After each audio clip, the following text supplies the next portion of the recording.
Então sejam bem-vindos ao INEM, sejam bem-vindos à Delegação Regional do Algarve para mais um encontro da reunião de emergência médica Just Breathe, e hoje com o mote Sem A não há B, desafios da via aérea na emergência.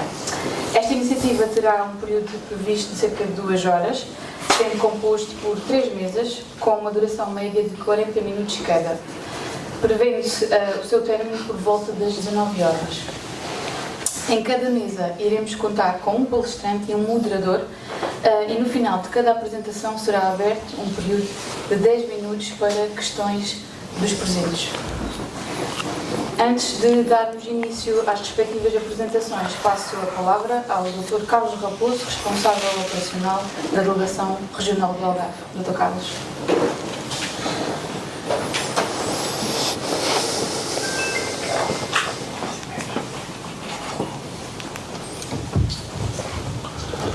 Boa tarde, Sónia. Muito obrigado. Boa tarde a todos. 2 ou 3 coisas muito sucintas e muito breves antes de introduzirmos a nossa sessão que aqui nos traz, e como podem saber, a nossa principal prioridade em termos da ABCD é o A, portanto é bom que o A seja tratado no Algarve, não é só por uma questão de rimar, mas é mesmo a parte mais importante. Passando desta parte à frente, bem-vindos a todos à nova Delegação Regional do Algarve. Continua a ser nova a delegação, não só a delegação, mas também o edifício. É para nós sempre um gosto estarmos aqui e acolher-vos.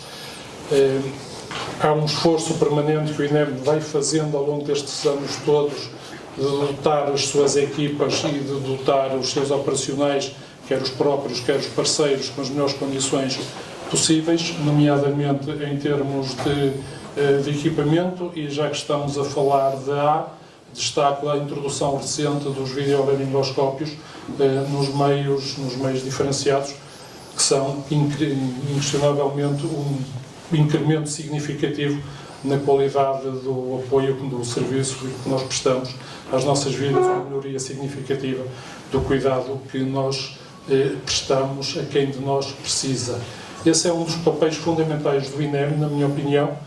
É o papel de entidade reguladora de todo o CIEM, entidade normativa, entidade responsável pela formação e pela certificação das entidades de outros parceiros que fazem também a formação.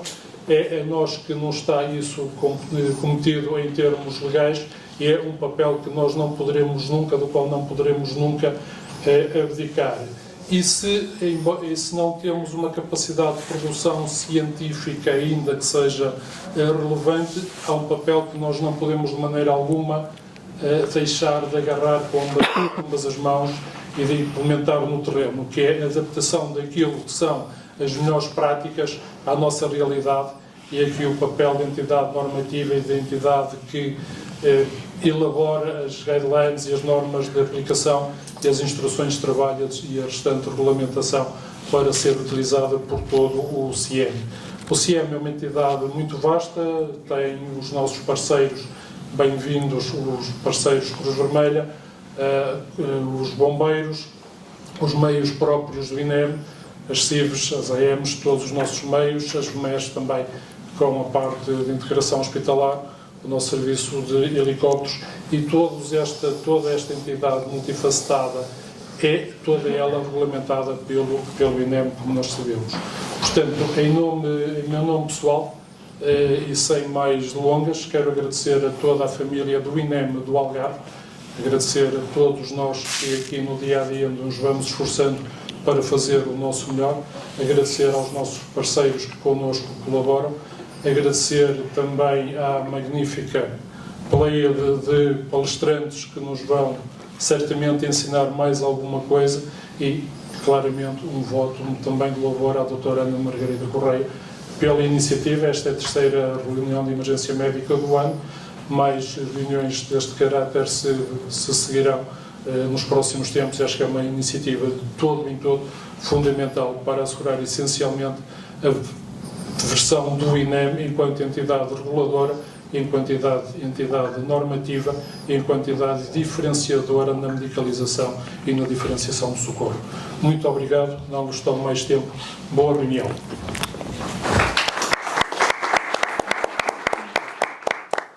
Obrigada, Dr. Carlos. Sem mais delongas e de forma a cumprir o tempo previsto, passo a palavra então ao moderador da primeira mesa, subordinado ao tema o domínio na via aérea básica. Connosco o técnico de emergência médica pré-hospitalar, Helder Nogueira, operacional e responsável de turno no Centro de Orientação de Doentes Urgentes e também formador no INEM. Obrigado, Sónia.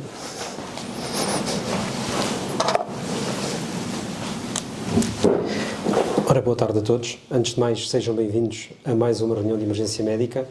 Hoje cumpre-me apresentar o primeiro palestrante da tarde, tal e qual como o Dr. Raposo disse muito bem, há de Algarve e há também do primeiro palestrante, André Nogueira, enfermeiro, especialista em médico-cirúrgica, também nosso colaborador naquilo que é a formação do Instituto Nacional de Emergência Médica e operacional em todos os meios, desde as ambulâncias de suporte imediato de vida, helicópteros e agora mais recente no Centro de Orientação de Doentes Urgentes. Antes de mais, bem-vindos a todos. Bem-vindo, André. Podes vir aqui para junto de mim, por favor. André, passo-te a palavra. Por aqui. Ok. Ora, sejam bem-vindos antes de mais. É um prazer ter-vos cá e a casa bem cheia. Ora, então, vamos dar então início aqui às nossas palestras destas 2 horinhas. O que é que nós pretendemos aqui? Falar-vos um bocadinho só do domínio da via aérea básica. Nós dizemos que é básica, mas vamos ver se será que é assim tão básico que nós fazemos todos no nosso dia-a-dia. Ora, aqui só com um plano de sessão sumária, brevemente, vamos falar só aqui um breve enquadramento do que é isto da via aérea básica, principalmente no contexto extra-hospitalar, que é o nosso contexto da maior parte de nós, e depois falar um bocadinho aqui só das técnicas básicas de via aérea, dos dispositivos básicos e depois dar aqui um toque apenas nos dispositivos avançados, também para fazer aqui um encaminhamento às palestras seguintes. Ora, então, em termos de enquadramento, o que é que nós sabemos? Sabemos que a gestão da via aérea é uma habilidade fundamental e é de todos os profissionais que trabalham na emergência médica. Ou seja, isto vai desde quem trabalha na base do CIEM, né, bombeiros, até a Cruz Vermelha Portuguesa, até nós médicos e enfermeiros, que todos os dias lidamos também com as mesmas vítimas e tantas vezes que eles nos chamam para dar apoio. Depois, nós falamos um bocadinho que a proficiência requer algum conhecimento anatómico, fisiológico e técnico. Ou seja, proficiência, o que é que será isto nos dias de hoje? Nós, quando falamos de proficiência, temos de ter aqui uma ideia que não basta a gente fazer algo, temos que fazer algo, mas fazer bem, fazer porque a pessoa precisa daquilo que nós vamos fazer e, acima de tudo, porque fazemos no tempo que a pessoa precisa. Porque se eu o fizer bem e fizer o que a pessoa precisa, mas não fizer no tempo que ela precisa, se calhar já não vai ser bem aquelas técnicas e disposições de utilizar, teremos que passar a outro upgrade que teremos que fazer. E isto sempre perante o quê? Uma adaptação e uma rápida tomada de decisão, que no fundo acaba por ser crucial nas nossas vítimas críticas que todos os dias nos deparamos. Depois, falamos que a via aérea segura abrange todas as medidas necessárias para estabelecer e manter uma passagem de ar que esteja desobstruída, ou seja, o ar tem que entrar e sair. Temos que garantir a ventilação através de uma inspiração e uma expiração. E depois também nunca esquecem da parte de manter níveis de oxigenação adequados à necessidade, ou seja, não basta a via aérea estar desobstruída, não basta o ar entrar e sair, tem que haver trocas gasosas e expelir então esse CO2. Então é com base nisto que nós vamos arrancar daqui para a frente. Agora, temos de ter um plano, como tudo na vida. Sempre que possível, tentamos ter um plano A e um plano B, sendo que o ideal é sempre conseguir ter um plano A e que ele nunca nos falhe. Então, que plano é este? Temos 3 eixos, no fundo, neste plano de abordagem à via aérea. Temos uma coisa que será o doente, no primeiro plano, depois nós, pessoas, enquanto profissionais, e depois tão característica até do ambiente extra-hospitalar, sem dúvida termos o ambiente em causa, né? Porque não quer dizer que no intra-hospitalar o ambiente não possa também estar comprometido, mas sem dúvida alguma que no extra-hospitalar nós não conseguimos controlar nem metade dos pontos que conseguimos controlar no intra-hospitalar. Então, pegando no doente, coisas assim que nós pensamos logo, ok, eu vou encontrar o doente, não sei o doente que vou encontrar, mas sem que saber logo desde o ponto de partida que tenho preditores de via aérea difícil. O doente obeso, o doente que vomitou e eu não esperava encontrar. Depois, o posicionamento em que ele está, eu posso ter que manipular em termos de posicionamento para otimizar a via aérea. Depois também o estado fisiológico e psicológico dele, não é? No fundo, é com base nisso, por isso é que nós fazemos uma avaliação sistematizada das vítimas e no fundo vamos sempre do que é mais básico para o que é mais avançado. Depois, pensando nisto do doente, otimizamos e temos assim, ok, agora temos nós pessoas enquanto profissionais, que também fazemos parte do plano de abordagem à via aérea, né? No fundo, nós falamos aqui muito na formação e experiência. Ok, formação, no fundo, hoje acabamos por estar a fazer um pouco também de formação, né? E estamos todos presentes. Mas à parte da formação também falamos na parte da experiência. E o que é isto da experiência? Ou seja, o facto de eu ser profissional há 10 ou 15 anos, eu posso fazer muitas vezes uma coisa, mas se eu a fizer sempre menos bem, se calhar eu não estou a ser eficiente para a minha vítima. Ou seja, no fundo nós temos de estar em formação e em constante atualização de conhecimentos. Depois, também o que é que varia aqui no nosso plano de abordagem à via aérea? Um pouco a disponibilidade do apoio médico, porque uma coisa é eu estar de 5 minutos de um centro de referência, seja ele básico, avançado, seja um polivalente ou um médico ou cirúrgico, ou ter uma VMER ou uma CIV ou uma equipa dela disponível, ou não a ter, né? E estar, por exemplo, longínquo, num lugar longínquo, em que tem 45 minutos de unidade hospitalar. Isto também temos que pensar um pouco. Depois, o conhecimento dos equipamentos. Ora, eu penso, ok, tenho que aspirar sim. Então, mas eu entrei de serviço, é o primeiro dos dias que estou neste meio, eu conheço esta aspiradora, sei como é que ele está otimizado. Isto só falando de uma coisa básica, é um aspirador. E depois, a fadiga stress que todos nós já inerente à nossa atividade, né? Em contexto hospitalar, mais os turnos extra que temos que fazer, isso acaba por fazer o quê? Com que nós estejamos menos tolerantes à adaptação que é fundamental, principalmente no nosso contexto. Ora, tendo o doente e a pessoa mais ou menos orientados, o que é que temos ainda? Agora aqui mais então específico do extra-hospitalar até, temos o meio ambiente, em que o quê? A luz ambiente vai diferenciar, porque se consigo abordar ou não a vieira de forma diferente. Para além da luz ambiente, o período do dia em que estamos, normalmente se começarmos a trabalhar às 8 da manhã, no final do dia vamos estar mais cansados e com alguma renitência, se calhar, e menos toleráveis à adaptação que vai ser necessária. Depois, as alterações climatéricas, né? Porque eu trabalhar, fazer uma abordagem de uma via aérea à chuva é diferente de fazer na casa da pessoa, se calhar, não é? Depois, a distância ao meio hospitalar, que vai no fundo implicar o quê? O que é que eu tenho em termos de upgrades que posso ir fazendo, se são mesmo necessários ou não, ou se podem ser realizados em contexto intra-hospitalar. E depois, no fundo, a segurança que tem no local, né? Que nós sabemos às vezes que garantimos todas as condições de segurança, mas de um momento para o outro o ambiente pode ficar mais hostil sem sequer nós prevermos. Então, no fundo, isto é o nosso plano que nós temos de ter aqui em mente logo para o ponto de partida. Depois, a abordagem segura envolve a utilização de técnicas de posicionamento e uma variedade de recursos. Por isso é que ela diz que é segura, ou seja, não basta eu saber técnicas de posicionamento, eu tenho que saber que dispositivos é que eu tenho ao meu alcance e que proeficiência é que eu tenho com eles para assim conseguir abordar a via aérea da forma mais segura e eficiente possível. No fundo, nós falamos aqui muito nos dispositivos que, no fundo, partimos do básico para o que é mais avançado ou mais diferenciado. Às vezes ainda se ouve aí na gíria que temos os dispositivos básicos, os avançados, e falamos um pouco dos intermédios. A literatura não nos fala tanto nos intermédios, fala-nos sim que existe algo que é básico e que o avançado não pode, de momento algum, prescindir do que é básico. E depois, partindo para o avançado, caso exista necessidade, podemos então otimizar com algo que é definitivo. Do ponto de vista, a falha em garantia de enquadramento ao proteger a via aérea potencializa a lesão cerebral hipóxica e morte, ou seja, nós sabemos que, seja o dispositivo que vamos utilizar, o que nós podemos otimizar na realidade é que consigamos não só garantir uma adequada via aérea segura, que pode ou não estar comprometida, e garantir a proteção dela em todas as nossas intervenções. Ora, agora falando em técnicas, é fácil, nós pensamos logo todas as técnicas que nós aprendemos nos nossos cursos e na nossa formação base. Mas temos apenas que conseguir perceber, antes de mais, que, independente da técnica, há um pressuposto que nós temos que garantir perante a via aérea. Que, no fundo, é qual? É que o primeiro passo para fornecer uma via aérea permeável na vítima inconsciente é garantir que a língua e a epiglote sejam projetadas para a frente e mantidas nesta posição.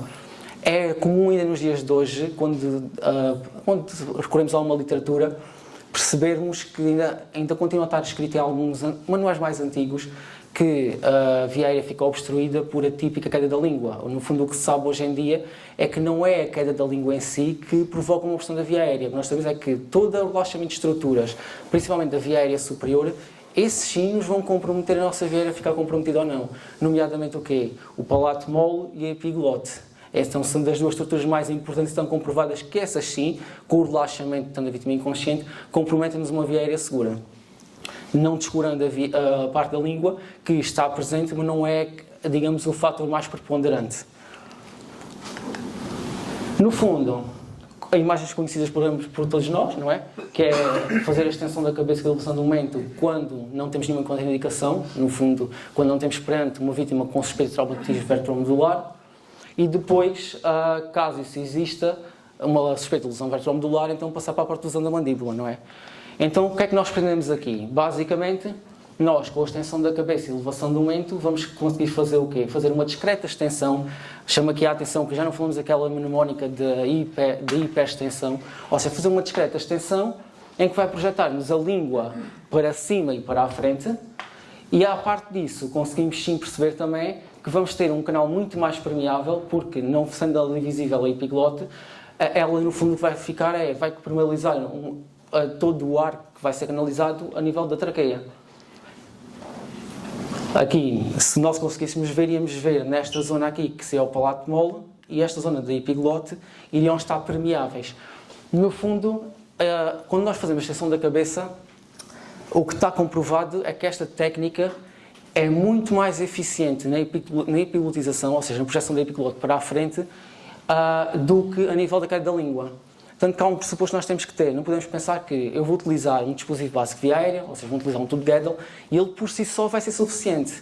Isso será um pensamento errado. Porquê? Porque, mesmo utilizando um dispositivo básico via aérea como um tubo Gödel, nós teremos sempre que recorrer a uma técnica de posicionamento. Porque o tubo Gödel vai me permitir, sim, projetar a língua para a frente, mas nunca me vai resolver a parte da epiglotização. E assim vou ter que recorrer a uma técnica, nomeadamente à extensão da cabeça e elevação do mento. Depois, em relação à protusão da mandíbula, nós fazemos quando há suspeita de TVM. Porquê? Porque consegue-se visualizar através aqui da imagem o nível de flexão que existe a nível da coluna cervical.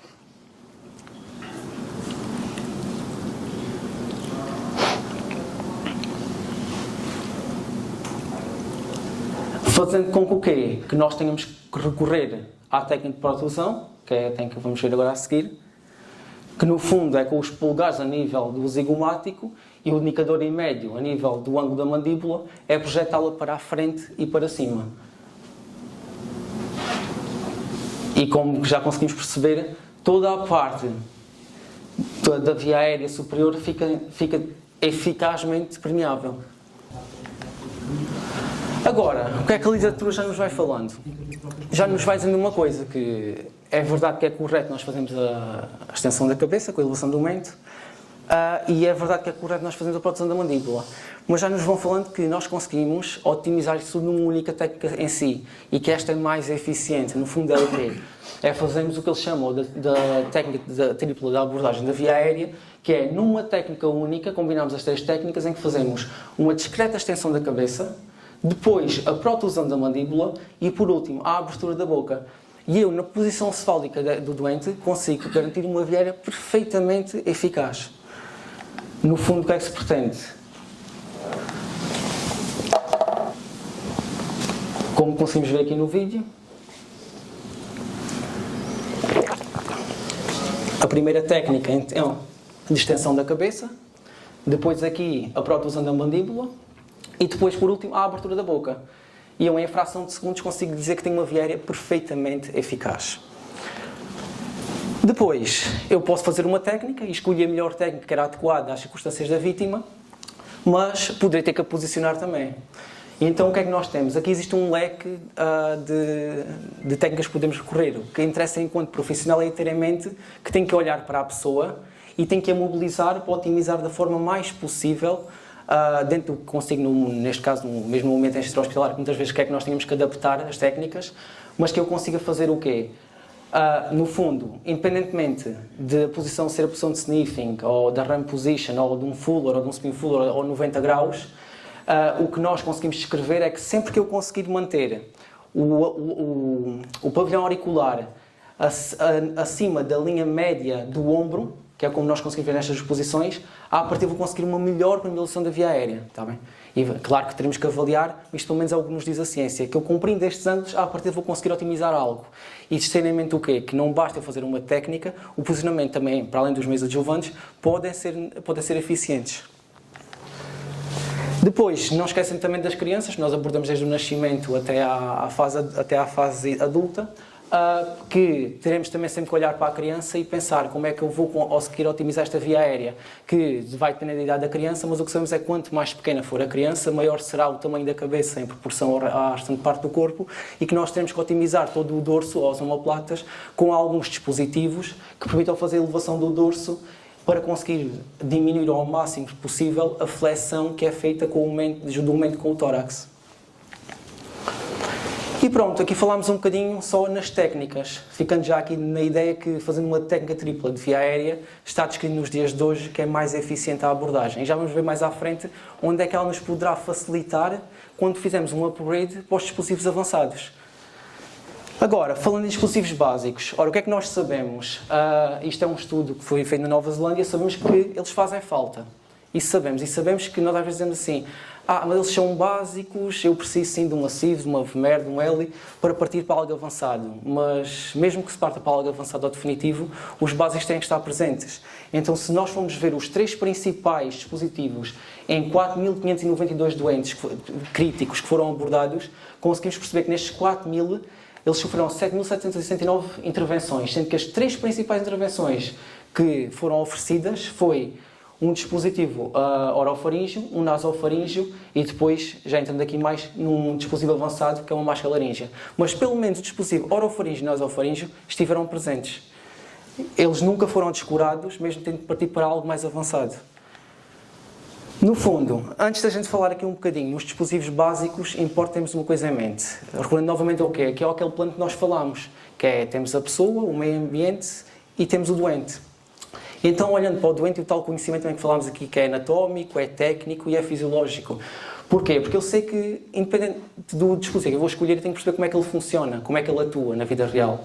Então, se eu sei que vou ter uma abordagem mais a nível da orofaringe, eu tenho que perceber que a inervação é feita através do trigêmeo. Não é que este me vá provocar aqui grandes alterações, mas, se calhar, outros já me podem provocar outras alterações, estando a vítima inconsciente. Nomeadamente o quê? Se a minha abordagem for a nível da orofaringe, tenho que perceber que ele é inervado pelo glossofaríngeo. E que se ele é inervado pelo glossofaríngeo, tudo se eu tocar lá e esse reflexo estiver presente, eu vou estimular o reflexo de vómito. Assim como se eu for mais abaixo, a nível a nível da faringe / laringe, tudo o que se estimule o nervo vago, vou ter uma resposta simpática, se calhar com um bradicárdio, uma possível hipotensão.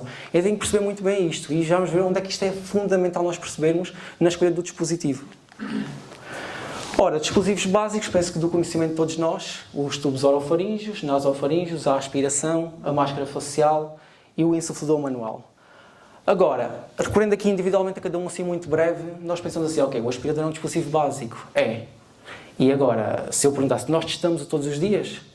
É que, por norma, se não o testarmos, quando nós vamos precisar, ele não está disponível. Ou melhor, ele está disponível, mas não é eficaz nem é eficiente para o que nós precisamos. Então, e depois temos outra, eu conheço o dispositivo. É que existem vários aspiradores. E há uma coisa que eu vou pensar logo, ok, eu tenho vários aspiradores. Primeira coisa, ele tem uma sonda colocada. Então, que sonda é que eu devo ter colocada?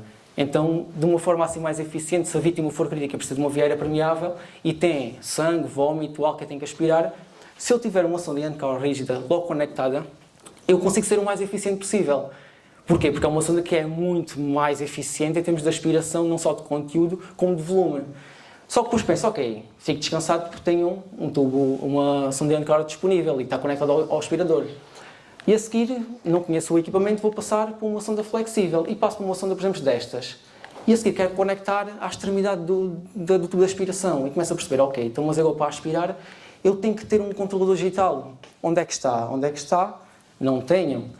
Então, o que é que eu posso ter aqui de técnicas de recurso? Eu utilizando e tendo sempre conectado uma sonda Yankauer, ele permite-me colocar uma sonda flexível na extremidade da sonda Yankauer e utilizar o controlador digital, por exemplo, da sonda Yankauer para fazer a aspiração. Ou seja, tendo a Yankauer já sei que consigo aspirar logo grande quantidade de volume, é mais eficiente. E se precisar de utilizar uma outra sonda, mesmo não tendo outras com controle digital, também sei que consigo otimizá-la. Então, tendo estas duas disponíveis, eu sei que sou eficiente na aspiração daquela via aérea. Depois, lembram-se que falámos o que é que inervava o quê? Porquê? Porque eu sei que a sonda é comprida. Ela é comprida, ou seja, até onde é que eu vou introduzir? É agora preciso perceber isso, porque se eu introduzir em demasia, eu vou ter uma resposta fisiológica diferente na pessoa. Então, o que é que nós temos que fazer? medir a sonda para garantir que a aspiração numa fase inicial vai ser apenas da orofaringe. Porque eu sei que se for abaixo da orofaringe, vou deixar de ter irrigação por glossofaríngeo, em que começa a ter um reflexo de vómito caso ele esteja presente, e se for mais ao nível da árvore traqueobrônquica, o que é que vou ter? Já vou fazer uma inervação pelo nervo vago. Então a resposta, para decardizar, já sei que poderá ser a resposta também. Daí a importância de nós medirmos o tamanho de todos os dispositivos, para conseguirmos perceber qual é a resposta que eles vão ter nas nossas vítimas. Depois, outra coisa, se eu não conhecer os equipamentos, eu agora nós pensamos aqui, ora, viemos de uma ocorrência com uma vítima adulta, passamos uma vítima pediátrica. Sei que as frequências, normalmente estão na literatura, de aspiração, andam nos 120 mm de mercúrio. Até agora, como é que eu controlo aqui 120 mm de mercúrio? À pressa. É que ele não está em mercúrios, né? está em quilopascais, e agora? Nós temos de ter mnemónicas logo que nos permitam ser os mais eficientes e rápidos possíveis. Então, ou tenho a conversão já feita, ou tenho que conhecer os equipamentos. Depois, falando aqui dos nasofaringes. Nós sabemos que é um dispositivo que não é assim tão utilizado, mas por que a literatura nos diz, talvez por alguma ausência de formação e receio das pessoas. No entanto, ele é eficiente e às vezes até é preferível ter um nasofaríngeo colocado do que um orofaríngeo, quando temos o reflexo de vómito presente. O que é que normalmente aqui falha muitas vezes? É a técnica, e no fundo é a técnica em si, e não haver o treino, que nos encaminha para uma coisa que nós pensamos muito e que até às vezes a ideia tem em contexto de formação, que é as vítimas com traumatismo cranioencefálico não podem. É uma contraindicação absoluta ter um tubo nasofaríngeo. E isso está comprovado nos dias de hoje que não é verdade. O que nós sabemos é que isso foi contabilizado, este estudo é desde 2005, este estudo Busting Trauma Myths. Foi realizado em 2015 e até 2015 eles tinham encontrado 5 casos em que tinha ocorrido uma perfuração cerebral no contexto de um traumatismo cranioencefálico. Ou seja, é uma coisa muito ínfima em comparação com a necessidade de oxigenação daquela vítima. Por isso, nós nos dias de hoje sabemos que não é contraindicação colocarmos um tubo nasofaríngeo, porque ele vai ter sempre benefício em relação aos potenciais riscos na vítima de TCE. Isto é diferente de colocar uma sonda nasogástrica, são coisas diferentes. Isto o que defende é este tipo de dispositivo e não outros dispositivos colocados pela cavidade nasal.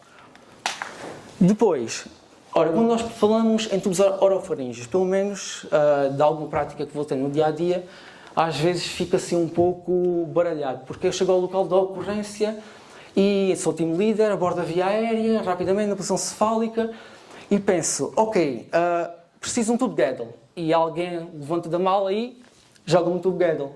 E eu pego naquele tubo Guedel que me partilharam comigo e coloco o tubo Guedel. E depois, muitas vezes, quando nós chegamos ao local com as equipas, o tubo Guedel está exteriorizado, que eles quando insuflam o tubo Guedel vai para a frente e vem para trás. Porquê? Porque, no fundo, essa escolha não foi, se calhar, mais assertiva. Ou seja, o tubo Guedel devia ser avaliado o tamanho, e não é avaliado o tamanho. Então, quais são os riscos que nós incorremos aí? É que um tubo Guedel mal colocado vai-nos fazer o quê? Projetar a língua para baixo e vai-nos obstruir a via aérea. Um tubo Guedel que seja grande demais também não vai sofrer o efeito, porque vai ficar em contacto com os tecidos adjacentes e o ar não vai permeabilizar o que nós queremos que permeabilize. No fundo, o que é que a mensagem a passar é o quê? É que todos os tipos de dispositivos nós precisamos, sem dúvida alguma, nós precisamos mesmo de os avaliar e avaliar o tamanho certo. Sendo que no caso do Guedel, como se vê pela imagem, é dos incisivos centrais até ao ângulo da mandíbula. Sendo que às vezes também falamos no dia-a-dia, na nossa gíria, que o lobo da orelha. E agora nós pensamos, ok, o lobo da orelha, então mas se a vítima tiver uma orelha pequena, coitado, vai levar com um tubo extremamente grande, não é? E então daí que utilizamos sim o ângulo da mandíbula e não o lobo da orelha.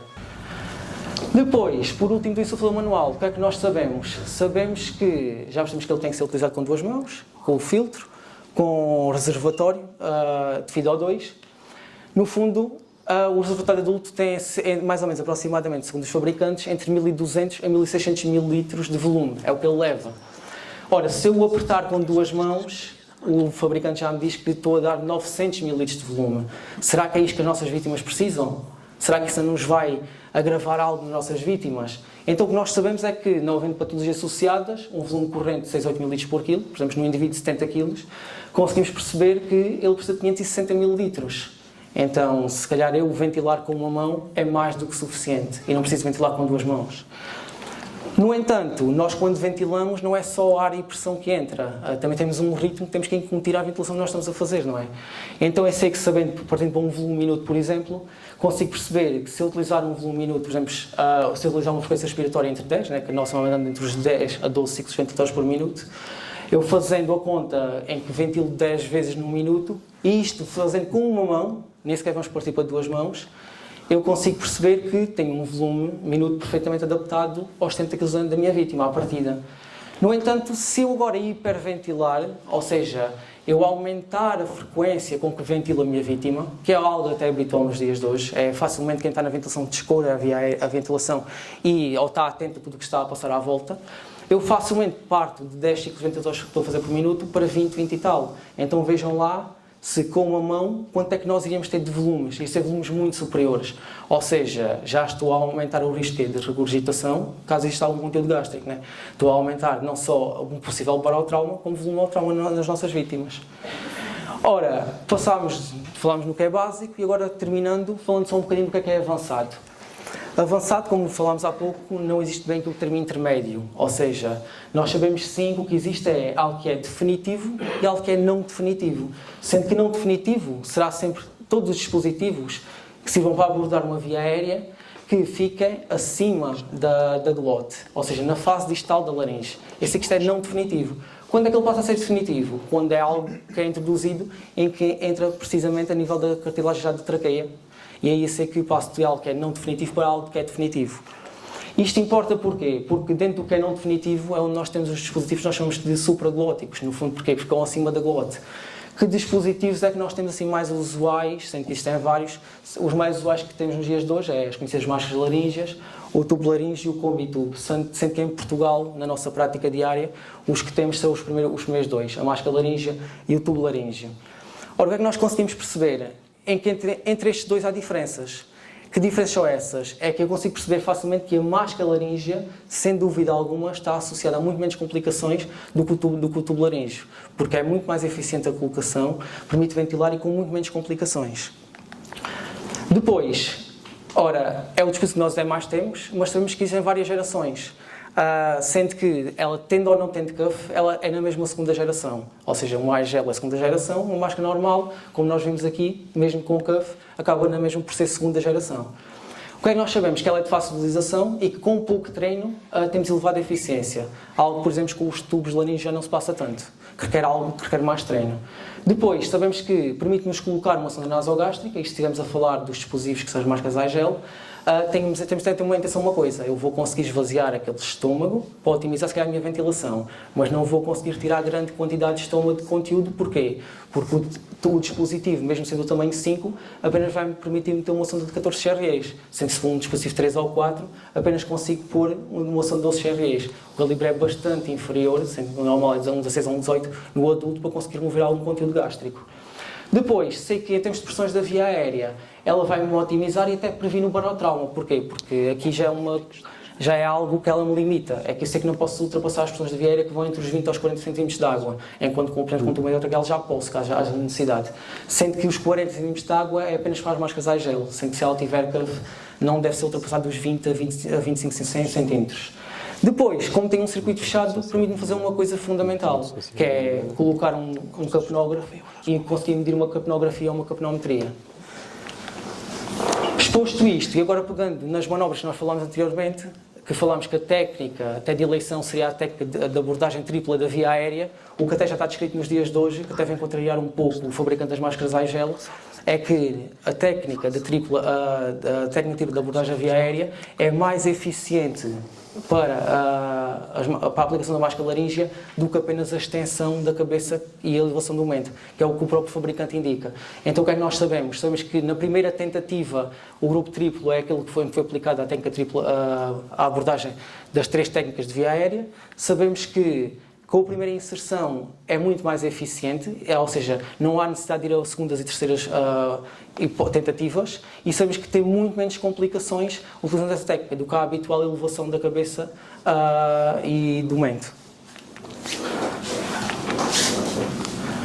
Finalizando, mensagem importante a levarmos daqui hoje então para casa. A proficiência na abordagem da via aérea requer o conhecimento anatómico, fisiológico e técnico perante a rápida adaptação e tomada de decisão. Se nós não tivermos este conhecimento, temos a discutir aqui um bocadinho, vai ser muito complicado nós conseguimos gerir eficazmente e de forma segura uma via aérea, mesmo que ela seja básica. Depois, a combinação das 3 técnicas de promoção da via aérea aumenta a eficácia, isso está comprovado, e sabemos nos dias de hoje que é mais eficaz do que a técnica habitual de primulação de extensão da cabeça e elevação do mento. Sabemos que a utilização dos dispositivos começa do que é mais básico para o que é mais avançado, claro, com base nas necessidades da vítima e nas nossas skills que nós temos enquanto profissionais, não é? E depois, sabemos que a máscara laringe demonstra ser o dispositivo avançado mais eficiente e com menores complicações até ao momento. Exposto isto, deixo-vos aqui alguma bibliografia só e obrigado pela vossa atenção. Obrigado, André.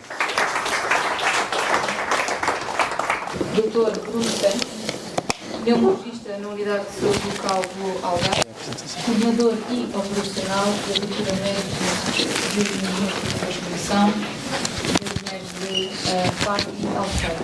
Dr. Bruno. Olá, cumprimento toda a assistência e não queria deixar, obviamente, de dizer que estou muito honrado. Estão-me a ouvir agora? Estão. Está desligado. Está ligado. Está. Agora já me estão a ouvir. Quero dizer que estou muito honrado pelo convite para vir moderar esta sessão sobre a preparação da abordagem da via aérea avançada e que é para mim um privilégio apresentar o palestrante, que é o Dr. Guilherme Henriques. O Dr. Guilherme Henriques é médico interno de formação especializada em medicina intensiva da ULS Algarve, na unidade de Faro. É também professor assistente convidado da Faculdade de Medicina e Ciências Biomédicas da Universidade do Algarve. Tem a competência em emergência médica. É operacional das viaturas médicas de emergência e reanimação de Faro e da Albufeira. É também médico do Serviço de Teletransporte de Emergência Médica e também médico regulador do Centro de Orientação de Danos Urgentes. Portanto, eu queria o pacote completo. Bom, antes de passar a palavra ao Dr. Guilherme, queria só tecer aqui uma pequena consideração. A gestão avançada da via aérea é talvez uma das áreas de maior desafio para quem faz emergência médica. Não é apenas uma habilidade técnica. Pode haver existir, de facto, médicos que tenham uma habilidade especial por gerir a via aérea, mas é muito mais do que isso. Porque requer um conhecimento profundo dos equipamentos, dos fármacos e requer, além disso, uma abordagem clínica feita de forma correta, uma gestão de todos os recursos, uma gestão da equipa e uma gestão de cenários muitas vezes difíceis, tão diferentes daquilo que encontramos no hospital. É por isso um tema que exige uma abordagem sistematizada, cuidada, e é isso que o Dr. Guilherme vai fazer a seguir. Guilherme, basta a palavra. Sim, obrigado, Bruno, pela forma sempre cordial com que nos tratas. Vamos tentar informalizar isto um bocadinho, não abdicando das formalidades. Cumprimentar-vos a todos, cumprimentar o Dr. Carlos Raposo e, na sua pessoa, todos os profissionais de saúde e operacionais do Algarve, e cumprimentar a Dra. Ana Correia e estender a si os cumprimentos institucionais muito merecidos e que muito vos congratulo pessoalmente por estas iniciativas que nos fazem reunir, convergir e partilhar coisas, não é? Sobretudo coisas que são do interesse comum, que é a emergência médica. A mim cabe-me trazer-vos um tema muito abrangente, que é o tema da abordagem do doente crítico e da sua preparação para a abordagem avançada da via aérea. Vou tentar ser objetivo e vamos tentar informalizar isto um bocadinho. Em boa verdade, eu não sabia como é que havia de começar esta complexidade. É de complexidade que se trata e a forma que arranjei foi dizer-vos que estes desafios, e quando se fala de emergência médica fala-se de desafios, para mim começaram há alguns anos em Mangualde, de onde eu sou natural, uma cidade simpática, com sensivelmente 20 mil habitantes, e são desafios de tal forma que nos vão marcando, ao ponto de eu me lembrar perfeitamente, com uma margem de erro, eu diria, curta, de exatamente quando foi o meu primeiro acidente nessas vidas. E, portanto, como esta memória, nós arrastamos muitas outras, fruto de um denominador comum, que são os desafios que abraçamos. Entretanto, acabei por, fruto da vida, decidir abraçar outras latitudes e vim para o Algarve na expectativa de aproveitar os 8 ou 9 meses de sol que o Algarve tem para nos oferecer, mas, em boa verdade, a maior parte do meu tempo é passada aqui, no Hospital de Faro, e algures aqui entre a delegação e o helicóptero, e, portanto, muito afincadamente.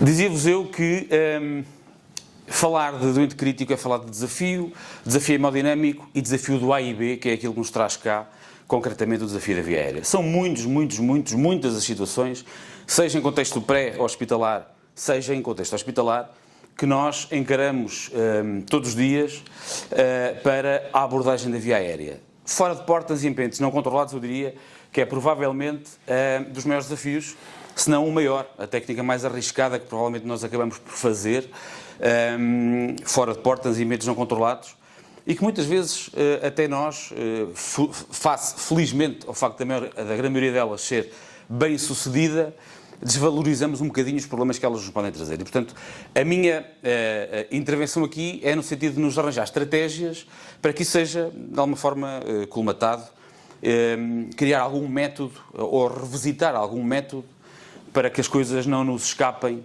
e para que nós consigamos trazer ao doente o melhor A e o melhor B, enquanto ele estiver sob a nossa responsabilidade. Este senhor é o Sr. Rosso Mayer, é um colega anestesiologista sul-africano, muito interessado em via aérea difícil, muito interessado em via aérea difícil em ambientes hostis, fora de portas, e o que ele nos diz é que em ambientes controlados o risco de haver dificuldade na abordagem da via aérea é inferior a 0,35%.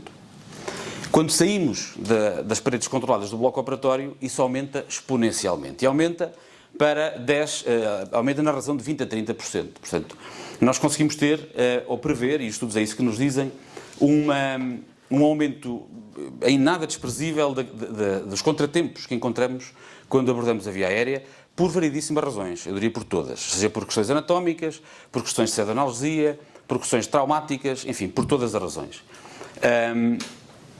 E, portanto, obriga-nos a nós a prever melhor antes de começar a dar os passos que temos que dar necessariamente para socorrer os doentes.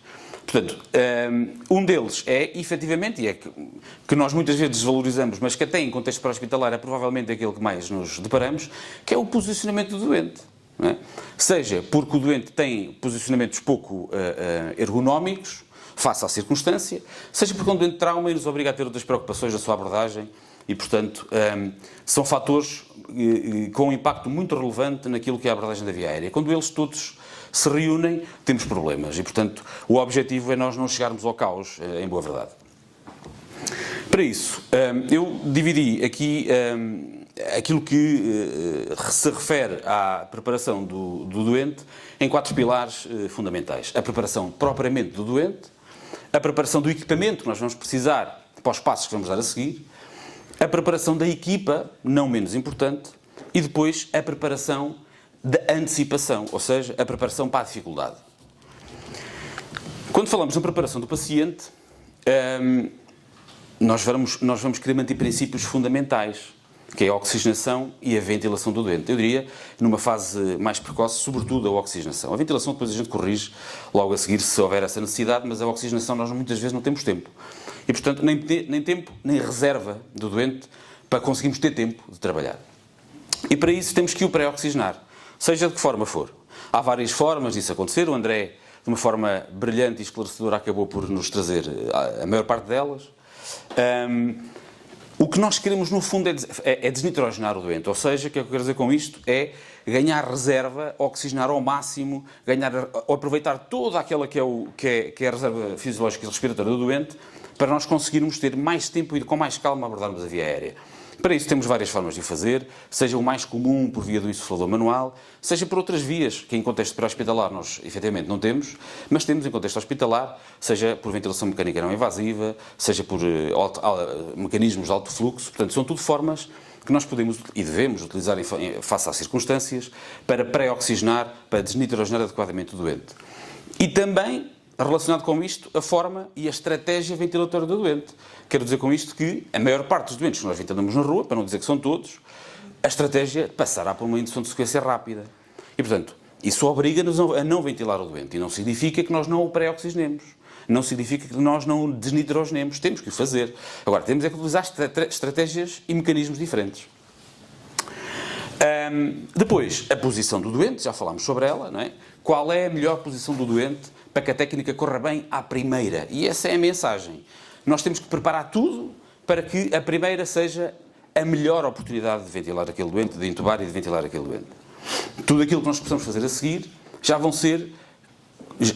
vamos sentir condicionalismos, seja porque a via aérea vai estar mais traumatizada, seja porque nós já estamos mais nervosos, porque já sabemos que não conseguimos na primeira abordagem. Portanto, é tudo ruído, é tudo entropia que não ajuda naquilo que nós verdadeiramente queremos fazer e queremos fazer bem. Preparar acessos vasculares, garantir que o doente tem acessos que nos permitem fazer os fármacos na dose e no timing certo que nós queremos, face à estratégia de indução que nós decidimos fazer ao doente. E, portanto, isto é fundamental e imperioso. Depois, em relação ao equipamento. O equipamento, obviamente, se nós vamos ventilar o doente, temos que ter equipamentos para isso. Temos que ter tubos, temos que ter laringoscópios, temos que ter insufladores manuais, tudo preparado, testado, e eventualmente em redundância, no caso dos tubos endotraqueais, ter backup, no sentido de, se eu não conseguir passar os tubos, eu vou ter que ter um plano B, e o plano B pode passar por uma mascalarígia, o plano B pode passar por uma videolaringoscopia. Hoje em dia, felizmente, temos os meios de emergência médica equipados com esse tipo de equipamentos, que é uma mais-valia, como disse o Dr. Carlos Raposo, muito bem, inquestionável, e, portanto, há que aproveitar, há que otimizar aquilo que nós temos. E se para isso tivermos que perder 30 segundos, perdemos 30 segundos, porque assim ganhamos o doente, em vez de o perder. Esse é o objetivo. Portanto, garantir que tudo isto está preparado, garantir que a monitorização do doente está segura, que eu tenho tensões arteriais, porque delas dependem a estratégia ventilatória que eu vou utilizar a seguir, que eu tenho monitorização eletrocardiográfica, que eu tenho saturações periféricas, portanto é da A e B que tratamos, eles têm que estar monitorizados, e eventualmente capnografia. A capnografia não se usa só quando o doente está entubado e ventilado. Nós podemos antecipar, e muitas vezes devemos, essa informação. E, portanto, nomeadamente em contexto pré-hospitalar, os capnógrafos que nós usamos permitem-nos acoplar esse dispositivo nas próprias máscaras de insuflação manual. Portanto, com uma boa selagem, nós conseguimos ter valores muito próximos daquilo que são, muito fidedignos, no fundo é isso que eu quero dizer. E depois, em função da estratégia, que fármacos, em função da estratégia e em função da condição hemodinâmica do doente, que fármacos é que eu vou querer utilizar e que doses eu vou querer utilizar. Mas não vou utilizar isso sozinho. Eu trabalho em equipa, e a equipa tem que estar brifada adequadamente para isso. A equipa tem que estar a acompanhar o racional de quem vai decidir. A equipa tem que saber qual é o seu papel. Quem decide e quem faz. E quem faz o quê? Portanto, no fundo, quem está dedicado ao A e B, não é? Quem vai estar a apoiar diretamente o operacional da via aérea, e quem vai estar na monitorização dos fármacos. Isto tem que ser claro. Cada vez mais, felizmente, nós utilizamos muito estes métodos e cumprimos-los. Não é só do conceito teórico. Querem ambiente pré, querem ambiente intra-hospitalar, e toda a gente ganha com isso porque nos sentimos mais seguros, mais organizados, a falar a mesma língua, com muito menos ruído, porque se tivermos método precisamos falar menos, e portanto são tudo vantagens que o planeamento nos traz. Por fim, porque nem sempre as coisas correm como nós planeamos, e portanto a vida faz-nos prever e antecipar coisas para colmatar essas, ou seja, preparamos-nos para a dificuldade. E preparar-nos para a dificuldade é assumir que eu sou expert na via aérea, mas eu posso não conseguir abordar esta via aérea, embora eu acho que tenho preditores que me dizem que até vou conseguir. Portanto, temos sempre que dar um passo à frente. É uma premissa da emergência médica, sobretudo da emergência médica para-hospitalar, e, portanto, é nisso, ou também disso nós não devemos de todo abdicar. Para isso, estabelecer um plano A, de indução do doente, de abordagem da via aérea do doente e, na mesma medida, estabelecer um plano B e, eventualmente, um plano C. Ok?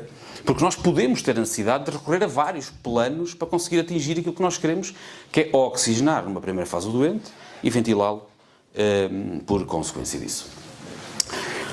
Premissa, um bocadinho como na cadeia de sobrevivência, que ninguém desliga o telefone sem o operador dizer pode desligar, aqui ninguém avança para técnica nenhuma sem garantir que está tudo pronto.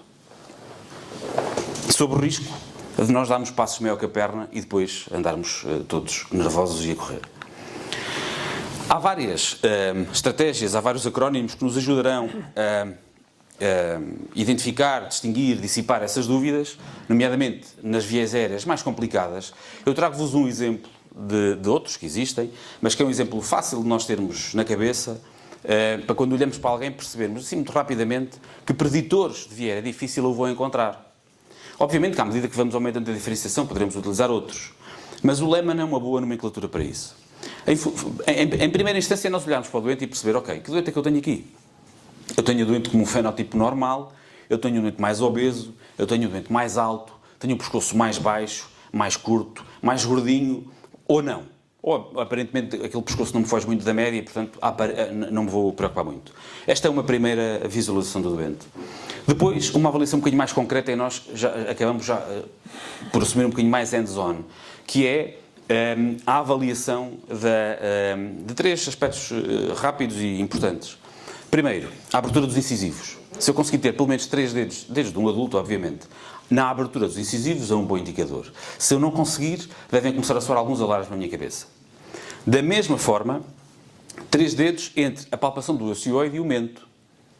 Se eu conseguir ter 3 dedos aí, eu vou ter à partida, a probabilidade de eu ter um espaço mais confinado quando abordar a via aérea é menor e, portanto, também me descansa. E depois, 2 dedos entre o ocioide e a cartilagem tiroideia.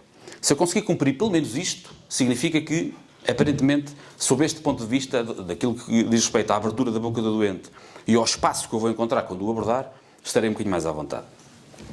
Da mesma forma, a escala de Malampati, uma escala que a grande maioria de nós conhecemos, que por si só, isoladamente, às vezes é curto para nós conseguirmos avaliar aquilo que é preditor de via aérea difícil, mas reparem que ela sozinha acaba por representar um preditor de 10% de via aérea difícil. Se eu tiver uma Malampati 4, significa que a predisposição daquele meu doente para ter uma via aérea difícil aumenta 10%, só com esta avaliação.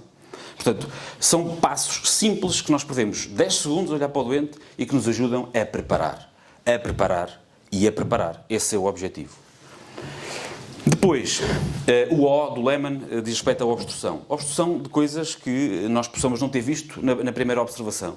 Exemplo, massas, traumas, hematomas, no caso dos traumas que nós apanhamos na rua, doentes com antecedentes neoplásicos que tenham feito terapias, radioterapias. Portanto, são pescoços manipulados que nos trazem, em regra, surpresas e normalmente não são surpresas agradáveis quando nós as abordamos. Portanto, observar isto, despistar isto com calma é seguro.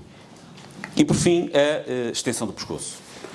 Preditor, à medida que nos vamos avançando a idade, vamos perdendo alguma mobilidade, mas se eu conseguir fazer uma extensão do pescoço adequada, significa que vou conseguir ter mais angulação para chegar à via aérea e também me preocupa um bocadinho menos. Se não conseguir, vai me preocupar mais.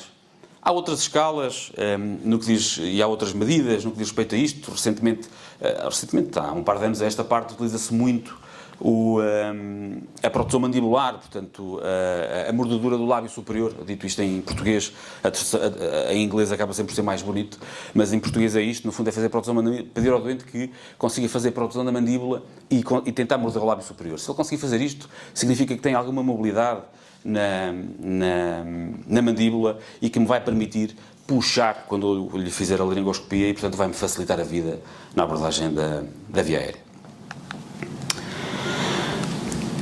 Quando eu dou o passo a seguir, garantindo que tudo isto está preparado e eu entro no jogo, no fundo, que é um jogo arriscado, eu tenho que ter a consciência que tenho caminhos de fuga. E também aqui há várias estratégias, eu trago-vos esta. O Vortex acaba por, do ponto de vista mais visual, ser fácil de reter, que no fundo o nosso objetivo no Vortex é estarmos sempre na zona verde. Portanto, eu vou abordar o meu doente e a partir do momento que eu cedo o doente e o doente não respira por si só, eu estou em vórtex, ou seja, eu não estou na zona verde. Eu estou numa espiral, que eu diria que é uma espiral de risco. O meu objetivo é garantir, com todas as medidas, que saio desse campo perigoso para um campo seguro. E o campo seguro é a zona verde. Ok? Se eu conseguir entubar o doente à primeira, tal e qual como tinha definido a estratégia, correu tudo bem, impecável, estou na zona verde, estou confortável, estou a conseguir oxigenar, ventilar o doente, estou a otimizar medidas, missão cumprida. Se eu não conseguir, eu continuo no vórtex e tenho que arranjar estratégias alternativas, que são ou a ventilação com insuflador manual ou a máscara laríngea. E, portanto, em cada uma destas tentativas e destas alternativas, e quando eu ando perdido dentro do vórtex, eu tenho que conseguir otimizar o que posso otimizar. Posicionamento do doente, adjuvantes, garantir que eu tenho tudo no limite para me permitir ventilar, oxigenar, por esta ordem, oxigenar e ventilar o doente, que eu tenho aspiração aviária limpa de conteúdo e, portanto, todos esses sistemas estão em uso e eu não posso esquecer deles para otimizar o que tenho que otimizar. O objetivo, mais uma vez, é eu não conseguir tubo, ponho máscara laríngea, consigo ventilar o doente, salto novamente para a zona verde, estou em zona segura. Eventualmente eu posso tentar depois lá voltar novamente e tentar pôr o tubo se isso for de facto fundamental para o doente. Mas eu sei que aquele é um caminho de fuga. Eu sei que aquela é uma zona segura. Eu sei que se estiver ali, o doente não corre riscos. Portanto, eu descanso para o doente e para o médico.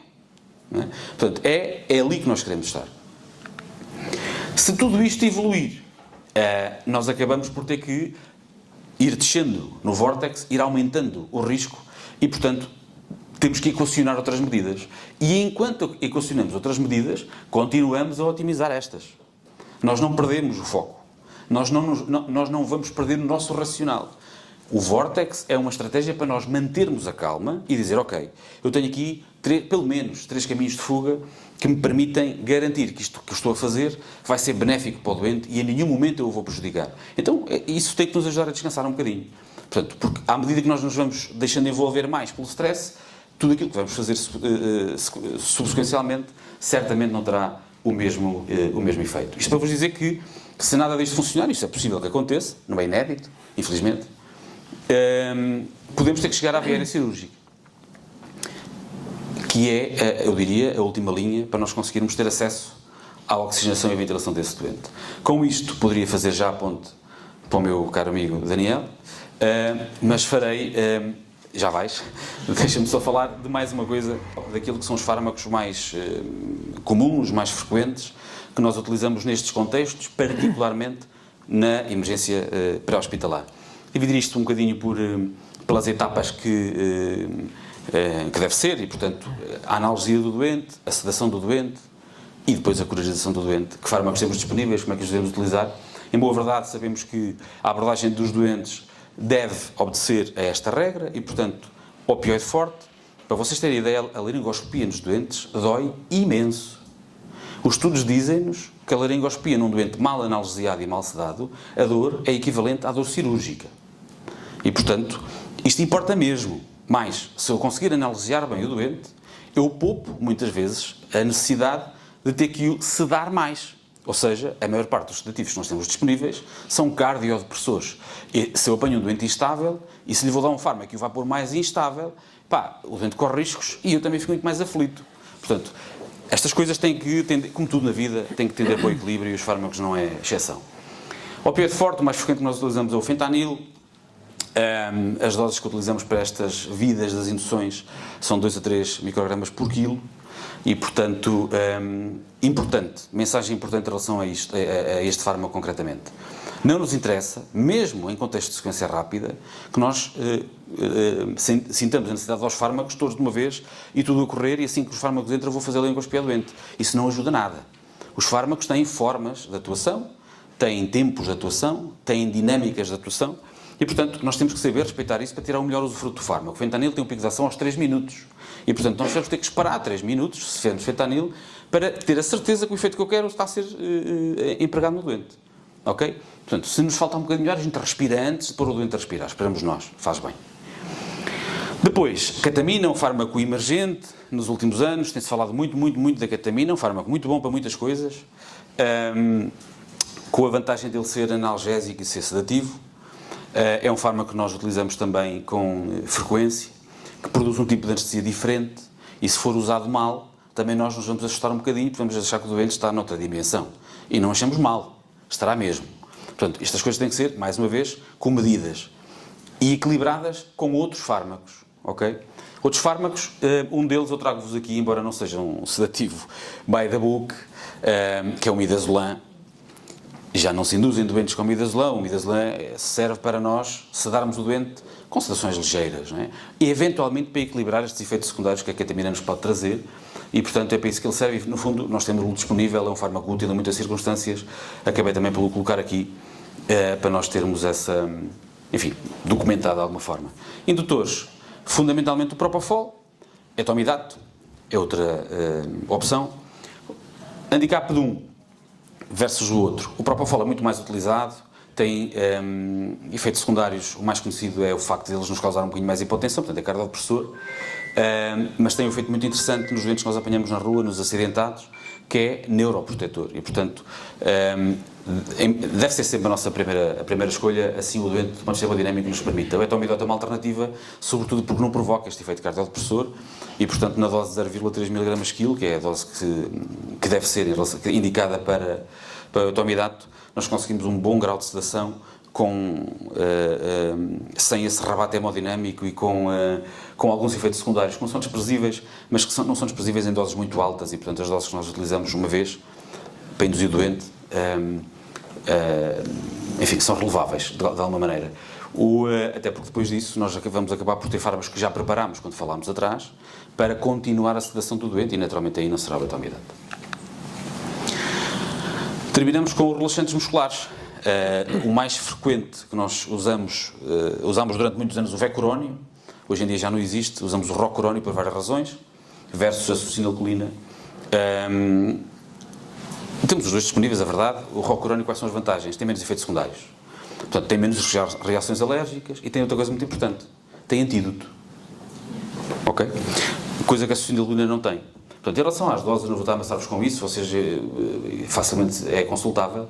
Portanto, o Rocuronium é de facto aquilo que nós utilizamos mais vezes, versus a succinilcolina. A succinilcolina tem um efeito, tem uma vantagem grande, que tem um pico de ação muito curto, mas há alguns doentes que nós não devemos utilizá-la, sobretudo nos doentes muito traumatizados, por exemplo, em que haja muita distribuição muscular, porque um dos efeitos do fármaco, é a libertação de potássio. Portanto, o potássio sericamente vai ser libertado e vai subir, isso é mau.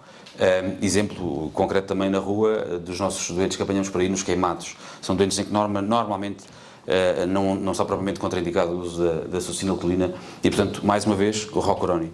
0,6 mg/kg se for caso de uma indução eletiva, se me permitem dizer-lhe assim, e a sequência rápida, que é aquilo que a gente deve fazer em quase 100% dos casos na rua, é o dobro da dose, portanto 1,2 mg/kg de peso, e temos o efeito que desejamos. O efeito que desejamos também com o tempo. Mesmo na sequência rápida, o pico de ação é aos 40, 50 segundos. Não nos interessa dar o fármaco e ir a correr atrás da laringoscopia. Só vamos estragar. Ok? Vamos ser obrigados a ir 2 vezes. Quando formos 2 vezes já temos via aérea demasiada, com sangue traumatizado, enfim. Conhecer bem isto e respeitar também os fármacos que são nossos companheiros de equipa nestas vidas. Do ponto de vista hemodinâmico, os mais frequentes, a mais recomendada por todas as recomendações, em todas as circunstâncias, é a noradrenalina. Portanto, não há muita dúvida sobre isto. Importante, idealmente administrada em catéter venoso central. Na rua nem sempre é possível. Se for em catéter periférico, que o façam em diluições mais baixas e o menor tempo possível. Ok? E o mesmo se aplica à adrenalina. Uma com efeitos mais alfa e beta, outra com efeitos mais alfa. Enfim, ou seja, dizer com isto que uma tem efeitos mais nos vasos e naquilo que é o inotropismo do coração, portanto ele vai acabar por por aumentar a frequência cardíaca e a sua contratilidade, e o outro mais só na questão mais periférica dos vasos, portanto vai acabar por, não tem tanto esse efeito taquicardizante como o anterior. A dobutamina, efeitos em doentes sobretudo doentes cardíacos, em que a noradrenalina por si não resolve, é uma segunda arma relevante, que em contexto pré-hospitalar utiliza-se pouco, mas que nós temos e, portanto, que temos que saber que temos e para que temos. Entretanto, deixar aqui algumas provocações, aproveitar a oportunidade, não poderia deixar passar, de dar o meu cunho pessoal a isto e dizer que está na altura de, eventualmente, nós considerarmos outros fármacos para as cargas dos meios que temos. Nomeadamente, uma das razões que eu fiquei há bocado do Rocurona é o facto de ele ter antídoto. Então nós também temos que ter antídoto. Nós, o fármaco, mas connosco, percebem a ideia, não é? Portanto, isto faz sentido. Se uma das razões pela qual nós utilizamos o Rocurona é o facto de ele ter antídoto, convém tê-lo ao pé de nós. E, portanto, isso é importante existir. E, da mesma forma, fármacos de resgate emergente dos doentes. Nem sempre eu tenho tempo de preparar uma noradrenalina. Nem sempre eu tenho tempo de a preparar previamente ao doente ser induzido. E então tenho que ter fármacos que me permitam fazer isso num tempo curto, para depois suportar o doente adequadamente de outra forma. Falo-vos da efedrina e falo-vos da fenilferina. A efedrina, eventualmente, com um bocadinho menos efeitos secundários, efeitos indesejados para o doente, mas com um handicap chato para nós, que trabalhamos com doentes muitas vezes em choque. É que a efedrina tem efeito alfa e beta e, portanto, o doente em choque hipovolémico vai estar hipotenso e taquicárdico, eu dou-lhe a efedrina, ele vai deixar de estar hipotenso, mas vai estar mais taquicárdico. Nós também não queremos isso. Muito taquicardia, o doente vai perder débito e, portanto, é uma pescadinha de rabo na boca. E, portanto, a fenilferina aqui tem um papel muito relevante, porque, embora tenha um efeito que às vezes é chato, que é a bradicardia reflexa, ele é sobretudo um alfa agonista e, portanto, acaba por nos poder subir tensões arteriais sem mexer muito na frequência cardíaca, que, face ao tipo de doente que nós temos, eu diria que é aquela que mais jeito nos dá. Doutora Ana Correia, Dr. Carlos Raposo, eu sei que considerarão estas minhas sugestões. Dito isto, não vos maço mais. Muito obrigado pela vossa atenção. Sim.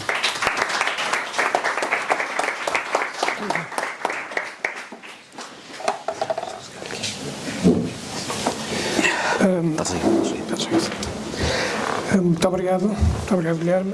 Penso que a apresentação do Guilherme foi brilhante, não, porque para o tempo que tínhamos para a extensão do tema foi sucinto, foi claro, foi estruturado e, acima de tudo, retratou de uma forma muito literal e visual daquilo que são as nossas dificuldades lá fora. Efetivamente, estabilizar uma via aérea, agarrar uma via aérea avançada, é onde nós talvez mais utilizamos aquele lema do que no antecipar é que está o ganho e que nos devemos sempre preparar para o pior. Obviamente esperamos o melhor, mas se estivermos bem preparados, vamos certamente estar muito mais tranquilos e abordar melhor o nosso doente. Bom, para não haver mais delongas, vou passar então à assistência, a iniciativa de colocar algumas questões e por isso pergunto quem é que quer começar por fazer alguma questão já aqui ao Dr. Guilherme.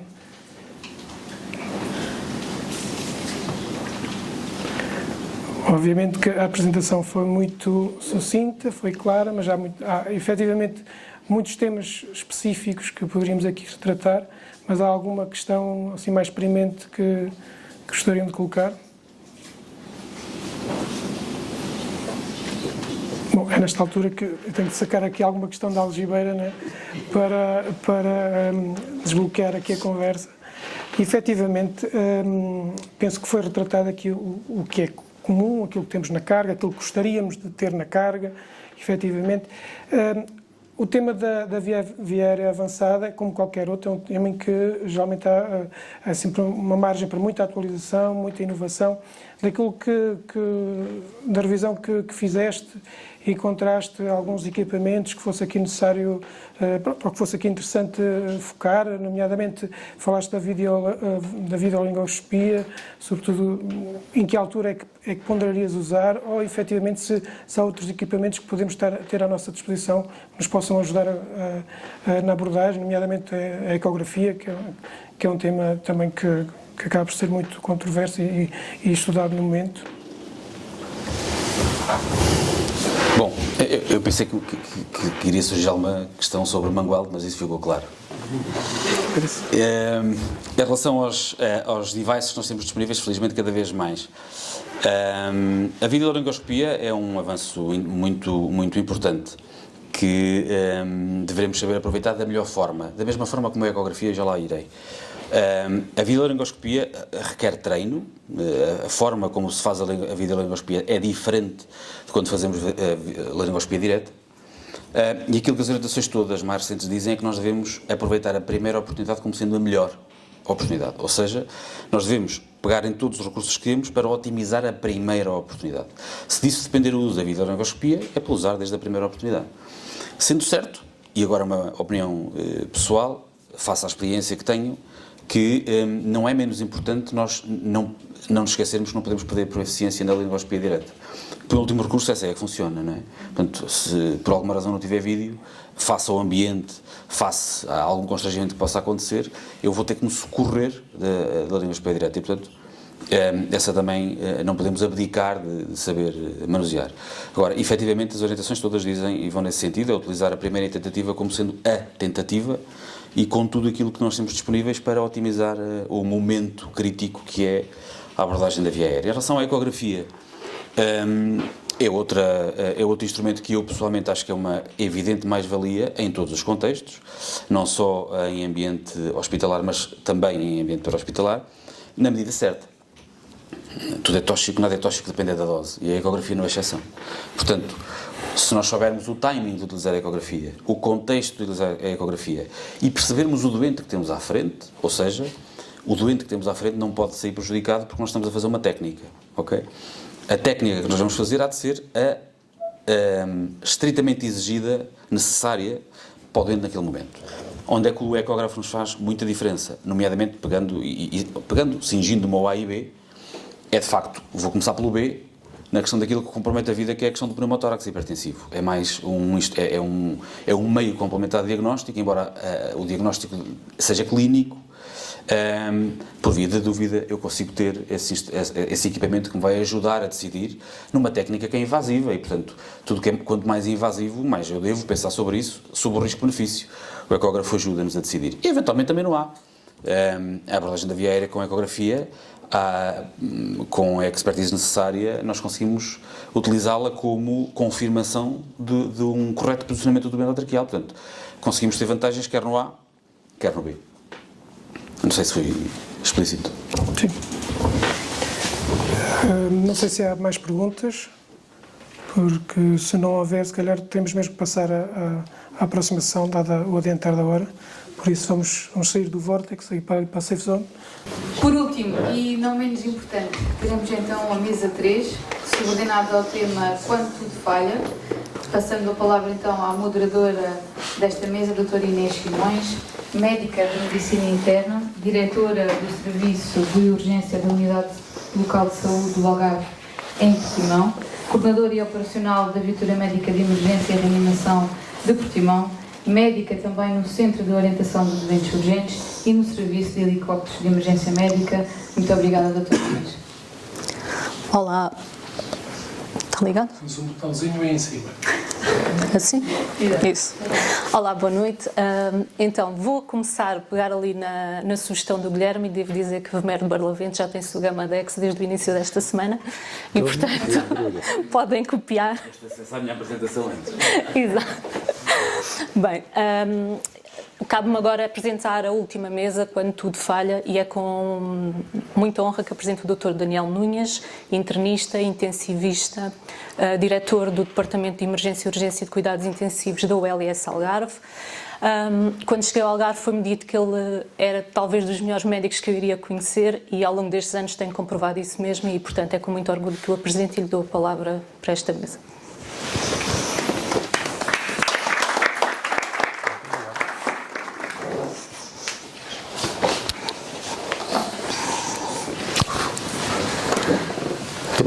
Ok, boa tarde a todos.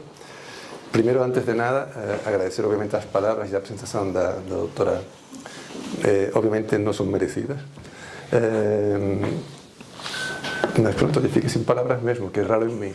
Muito obrigado mesmo. Quero também agradecer o fato de me ter sido convidado, ou de ter sido convidado pelo doutor Carlos, também pelo enfermeiro Vasco, que foram que me convidaram, digamos que de forma direta. Agradecer também a presença da doutora Ana. E agradecer também a presença de todos vocês que estão a gastar ou a utilizar um pouquinho do vosso tempo livre em tentar ouvir algumas das coisas que nós comentamos aqui. Pronto, também queria agradecer e se quer bater novamente palmas a quer que seja o André, quer que seja ao Guilherme, porque praticamente fizeram toda a minha apresentação, não tinha nada a fazer, se podemos ir embora já jantar. Vou passar praticamente todo aquilo que ia falar e vou passar a falar de uma coisa que realmente eu tenho muita experiência, que são as técnicas que podemos utilizar quando todo falha. Técnicas, quer dizer, a experiência que eu tenho nesse sentido, e principalmente no pré-hospitalar, Em algumas delas que estriba entre uma vez que fiz ou nenhuma vez que fiz. Dentro do hospital fiz mais alguma vez, mas também não muitas.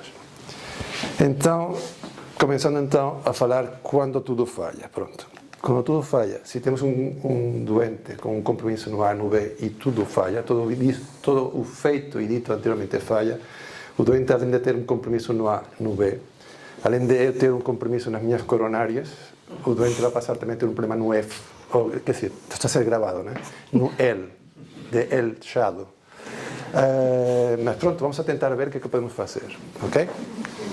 Assim falaremos um pouquinho de algumas definições, dados estatísticos, avaliação e predição das dificuldades, estratégia e planificação, algum sumário de algumas recomendações que existem atualmente e falaremos um pouquinho também de algumas técnicas.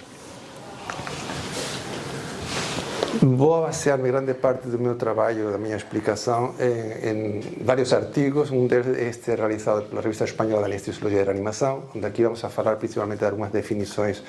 E assim eles falam, por exemplo, do que seria via aérea difícil, como um operador capacitado que tenta ventilar um doente utilizando diferentes meios, nomeadamente uma máscara facial ou uma ventilação com dispositivos extraglóticos, ou mesmo com uma intubação traqueal. Pronto, quando todo isto não funciona bem, pode ser que estemos perante uma via aérea difícil.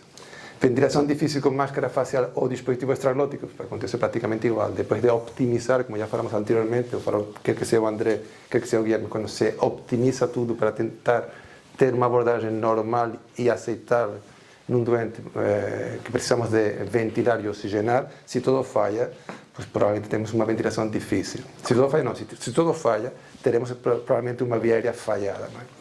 Ventilação difícil com laringoscopia direta.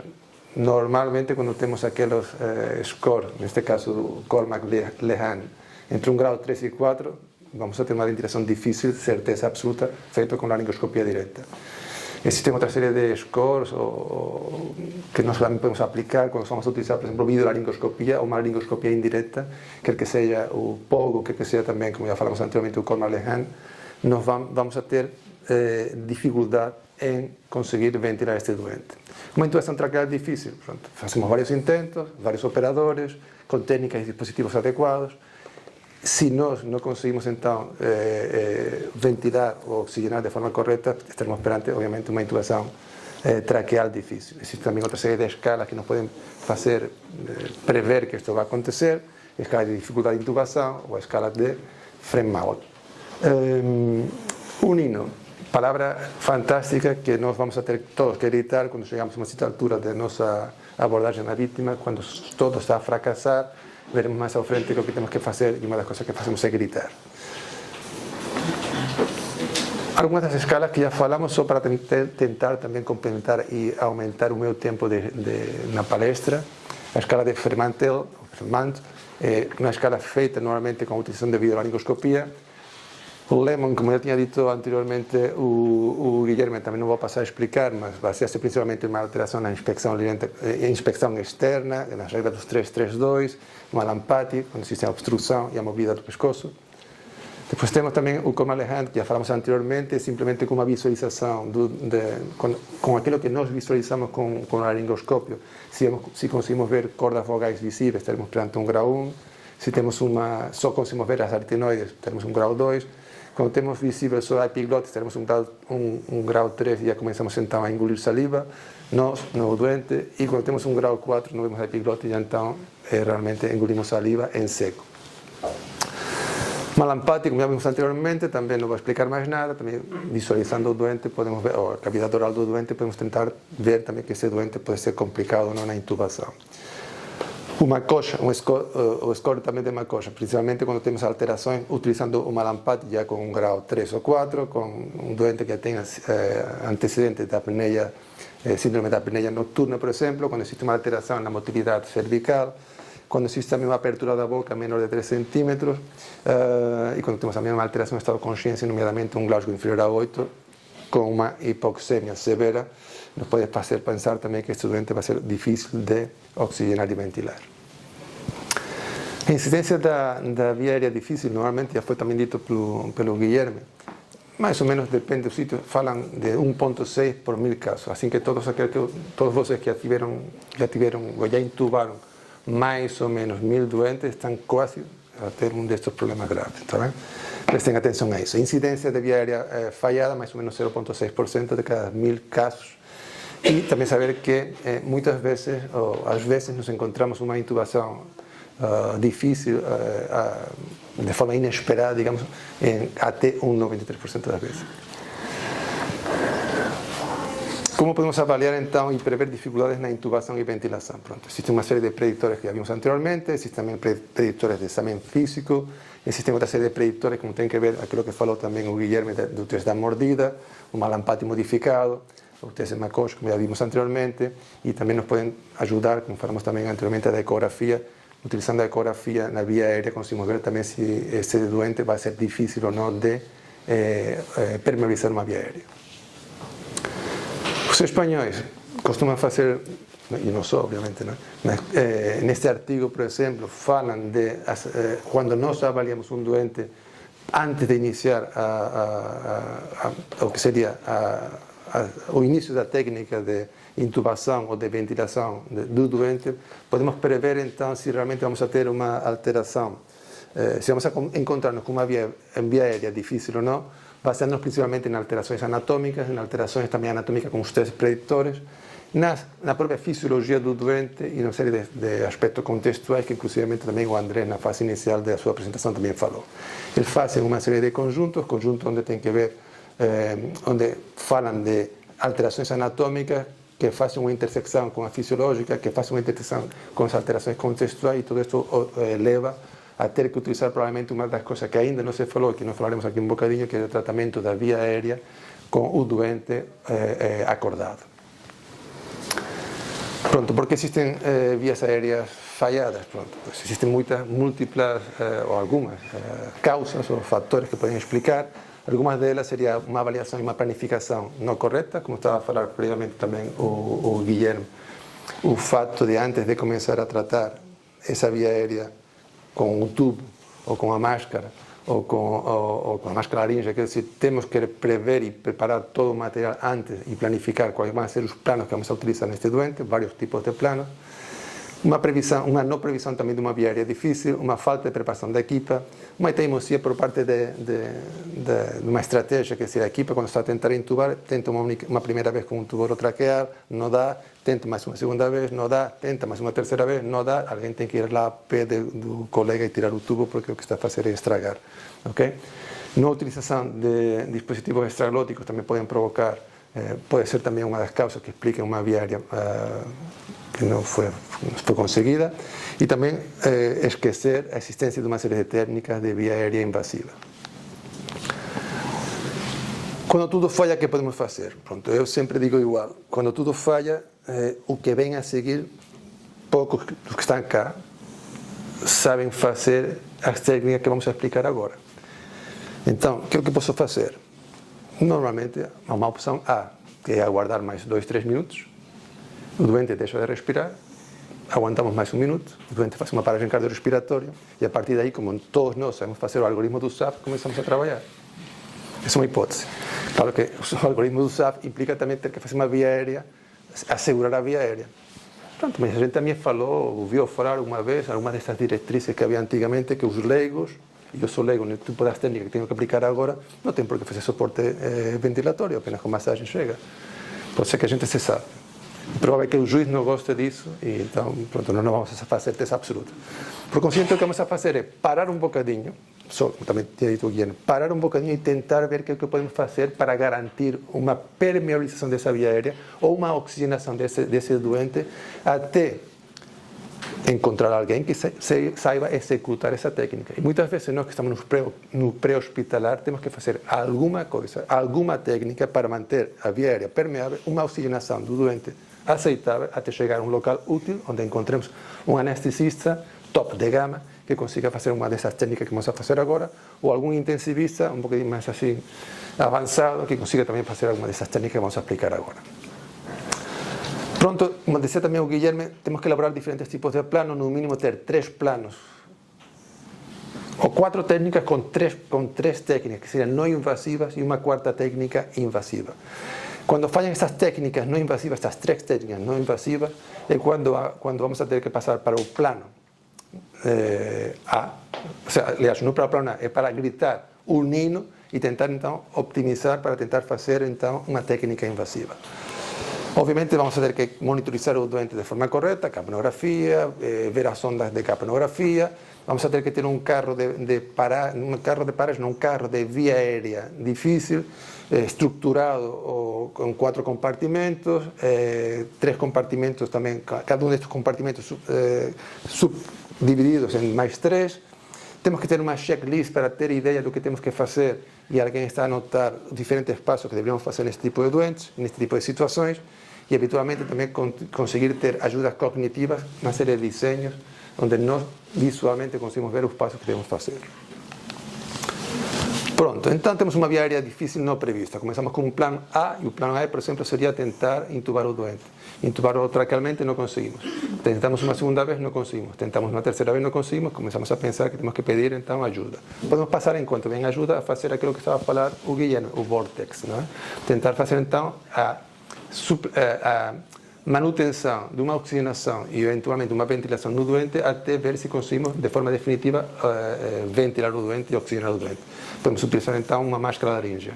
Uma primeira tentativa, uma segunda tentativa, uma terceira tentativa, sempre entre tentativa e tentativa. Vamos a optimizar as condições para poder maximizar o nosso sucesso. Se isso não funcionar, plan C. Plan C seria o quê? Pronto, se já com o tubo orotraqueal não dá, se já com a máscara laríngea não dá, vamos a tentar fazer então o mais básico, uma máscara e um insuflador manual, por exemplo, para tentar oxigenar e ventilar de forma artificial o doente até conseguir passar para uma técnica invasiva. Se isso não funcionar também, pois estamos mesmo mal, não é? E aí deveríamos então passar para uma técnica invasiva ou contactar com alguém que nos consiga fazer essa técnica invasiva. O vórtex que já falou o Guilherme, não vou passar a falar outra vez. Normalmente, o percurso que devemos fazer para tentar ter sucesso neste tipo de abordagem de via aérea nos doentes, com uma boa avaliação anatômica, conhecendo a característica fisiológica do doente, o aspecto contextual, reposicionando o doente se fosse preciso, optimização fisiológica em relação, por exemplo, à aspiração, como falava também o André inicialmente, uma boa monitorização do doente, uma boa utilização de fármaco e uma boa utilização de equipamento, e sempre ter os equipamentos próprios para este tipo de abordagem de vias aéreas difíceis. Os espanhóis também aqui falam, por exemplo, de uma avaliação ecográfica, como também se falou inicialmente, para subsanar um dos problemas que existe, que seria a intubação ou a optimização da via aérea num doente que se suspeita que tem um estômago cheio, não é? Que é o que se pode fazer? Pois, obviamente, existem diferentes tipos existe, digamos que uma forma de atuar de forma correta, que seria ver se qualitativamente o doente tem o estômago cheio ou não, ver se quantitativamente isso se pode fazer, por exemplo, com estudo ecoscópico, se existe mais ou menos de 1,5 ml por grama de peso de conteúdo líquido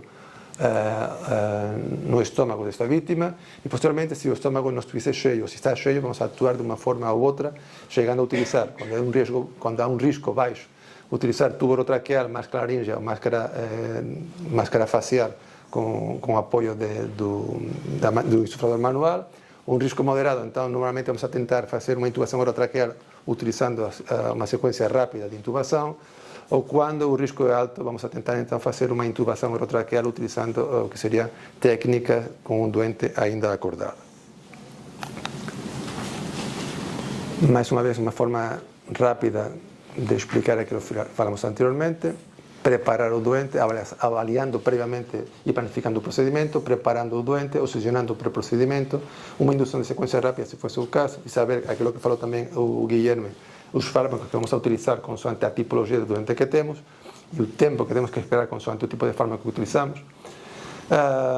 Quando utilizamos uma via aérea difícil e não está prevista para uma intubação orotraqueal, utilizar então diferentes dispositivos que temos para tentar optimizar essa abordagem dessa via. Uma ventilação com máscara facial com a tripla manobra, como se falou anteriormente, se todo o anterior falhou, e um acesso infraglótico invasivo, se fosse o caso, com apoio da ultrassonografia, por exemplo. Checklists que são interessantes sempre ter e que normalmente nos cuidados intensivos costumamos ter em quase todos os nossos actos ou procedimentos, que para tentar fazer de forma correta e não esquecer nada, para otimizar realmente a forma em que devemos abordar este doente.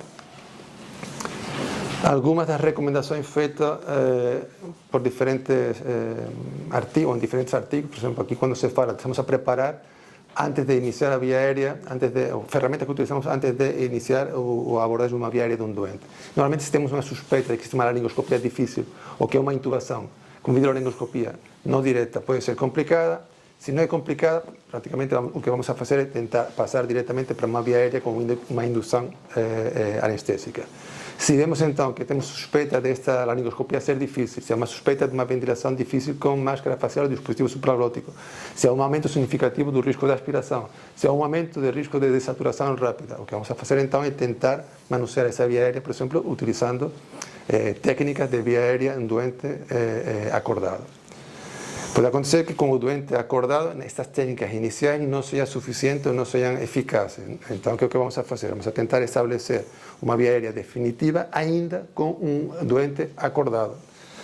Se isto não for possível, pues, então o que tentaremos fazer é passar para uma terceira fase, onde voltaríamos a entrar no vortex, tentaríamos optimizar com 3 tipos de técnicas não invasivas essa via aérea do doente, e se essas 3 técnicas não fossem suficientes para garantir a via aérea, oxigenação e ventilação do doente, passaríamos então para uma via aérea invasiva de emergência.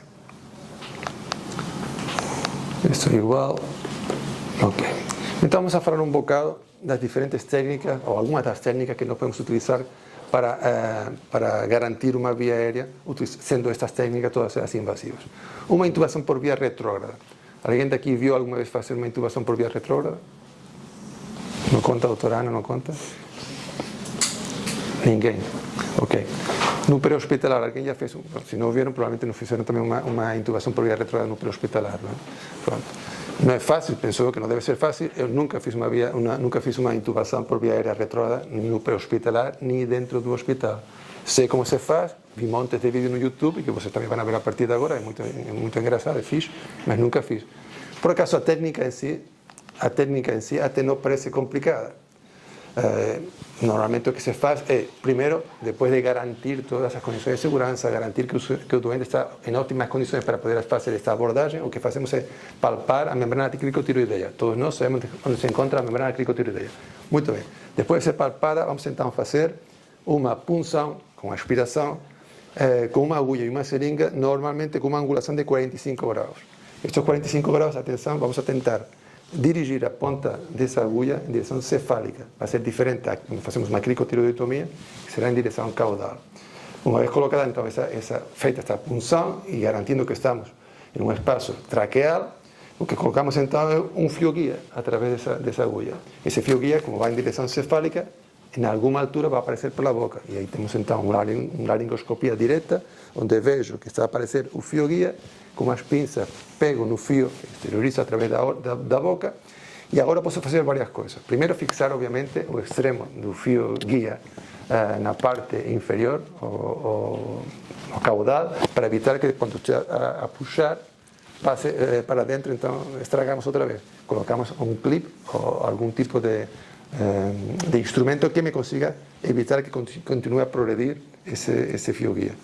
Depois podemos fazer alguma coisa. Por exemplo, uma das coisas que se conseguem fazer, e que tenho visto que se faz às vezes no bloco operatório, alguma vez que vi, é com um buggy. Coloca-se o buggy através do fio guia até chegar ao interior da traqueia. Depois, o que fazemos depois? Então, o que fazemos depois é introduzir através do buggy um tubo orotraqueal, e vamos então introduzindo o tubo orotraqueal, e se agora desclampamos o fio guia e vamos retirando o fio guia. No final ficaria o tubo realmente dentro da via aérea, infraglótico. O que fazemos posteriormente, obviamente, é encher o CAF, e teríamos então estabilizado uma via aérea, ou tínhamos garantido uma via aérea de forma definitiva. Já digo, vi fazer uma ou duas vezes na minha vida no bloco operatório, e por acaso até pensei quando acabou, eu sou capaz de fazer isso. Okay? Outra técnica que se pode utilizar também, cricotiroidotomia não emergente. Isto já fizemos nós, e na rua realmente essa técnica não, mas é possível fazer e já fiz também uma vez. O que se faz? Identificar a membrana cricotiroideia, infiltrar, fazer uma infiltração anestésica, atendendo que estamos em uma situação de não emergente, tá bem? Fazemos uma incisão vertical com a lâmina de bisturi, há quem faça horizontal, o ideal seria fazer vertical, uma introdução da seringa com agulha até o espaço traqueal a 45 graus, mas como vimos anteriormente, se antes era em direção cefálica, agora vai ser em direção caudal. Posteriormente introduzimos um guia metálico, um fio guia metálico, fazemos com um dilatador, dilatamos então, através do fio guia, dilatamos esta zona. Posteriormente introduzimos então o guia de plástico com a introdução da cânula. A cânula habitualmente conseguimos introduzir, se deve introduzir de forma não vertical e sim com um certo grau de ondulação lateral, normalmente costuma ser mais fácil, e se fosse possível fazer então um controle com fibrobroncoscopia, e existem adaptações a este tipo de técnica. Uma delas é, por exemplo, fazendo dilatações com uma pinça especial ou fazendo então que seja um desbridamento in situ dessa área toda até chegar à traqueia, até chegar à membrana cricotiroideia, desculpa. Quando é emergente, ultrapassamos alguns dos passos, que se fazemos uma identificação da membrana cricotiroideia, infiltramos ou não a nível anestésico, incisão vertical, introdução da seringa com agulha até o espaço traqueal, introdução do guia metálica, introdução do dilatador já com a cânula e retirada posteriormente da guia plástico e metálico. Uma traqueostomia percutânea. Varia um bocadinho em relação à cricotiroidotomia, que vai ser a zona onde vamos a realizar então esta incisão e onde vamos a colocar a cânula. Vai ser normalmente entre o segundo e o terceiro anel traqueal. A técnica, já digo, é parecida à anterior: infiltração anestésica, incisão vertical, introdução da seringa com agulha no espaço traqueal, introdução de um guia metálico, dilatador, introdução do guia plástico, introdução da cânula posteriormente, retirada do guia plástico e metálico. Fibrobroncoscopia para intubação orotraqueal. Pronto. Também acho que é uma técnica que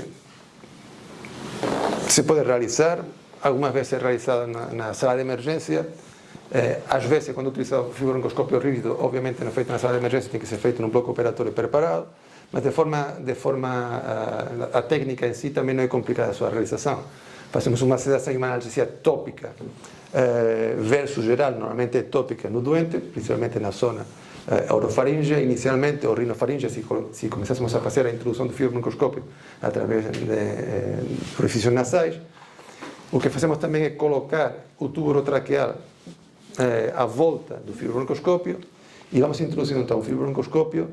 Há uma técnica que vi de um anestesista brasileiro, que por acaso é engraçado, pelo canal de trabalho do fibrobroncoscópio, coloca um catéter epidural. É fácil de colocar. E esse catéter epidural, que coloca até a ponta final do fibrobroncoscópio, vai colocando anestésico. Então, ele vai, conforme vai progredindo, vai anestesiando as diferentes áreas. É porreiro. Pronto, uma vez que chega, então, a 2-3 centímetros por cima da carina, ele vai descer com o tubo orotraqueal, através, já digo, do fibrobroncoscópio, coloca lá o tubo orotraqueal e retira o fibrobroncoscópio. E, posteriormente, o que faz é uma insuflação do cafto todo. Técnicas para intubar o doente ou para ventilar, para intubar o doente de forma invasiva, mas com o doente acordado. Pronto, há diferentes tipos de técnica. Normalmente o que se faz primeiro, temos que tentar optimizar a área por onde vai passar o tubo. E essa área me interessa, como já disse também o Guilherme, que a intubação orotraqueal poderia provocar uma dor parecida a uma cirurgia, não foi? Ok, muito bem. Então vamos a tentar analgesiar ou anestesiar essa área. Essa área que vai ser qual? Como também tinha dito inicialmente, o André na fase inicial, temos que tentar anestesiar a zona onde estão os nervios trigêmeos, o glossofaríngeo e o vago. Ok. Isso podemos fazer colocando lidocaína, por exemplo, em spray, na zona até a base da língua. Posteriormente, podemos fazer, então, outra hipótese seria injetar na membrana cricotiroideia, no espaço traqueal da membrana cricotiroideia, injetar também lidocaína. Com isso conseguiríamos ter uma diminuição da atividade sobre o nervo laríngeo superior. Quando a pessoa começa a tossir, começa a ter o reflexo de tosse, então avançamos com uma laringoscopia direta e conseguimos intubar o doente de forma razoavelmente bem, tendo o doente acordado.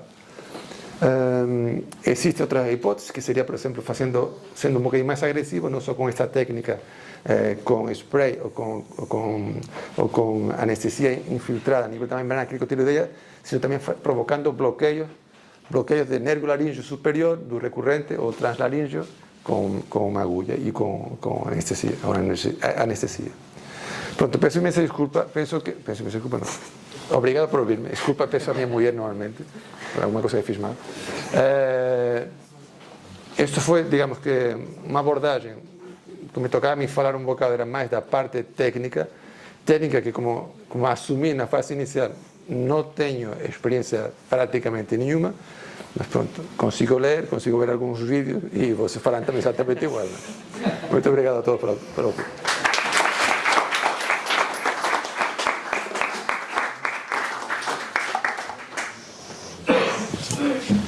Queres aqui? É claro. Eu disse que ele era muito bom. Abre então para discussão, algum tempo aqui para discussão. Alguém tem alguma dúvida? Sim, Miguel.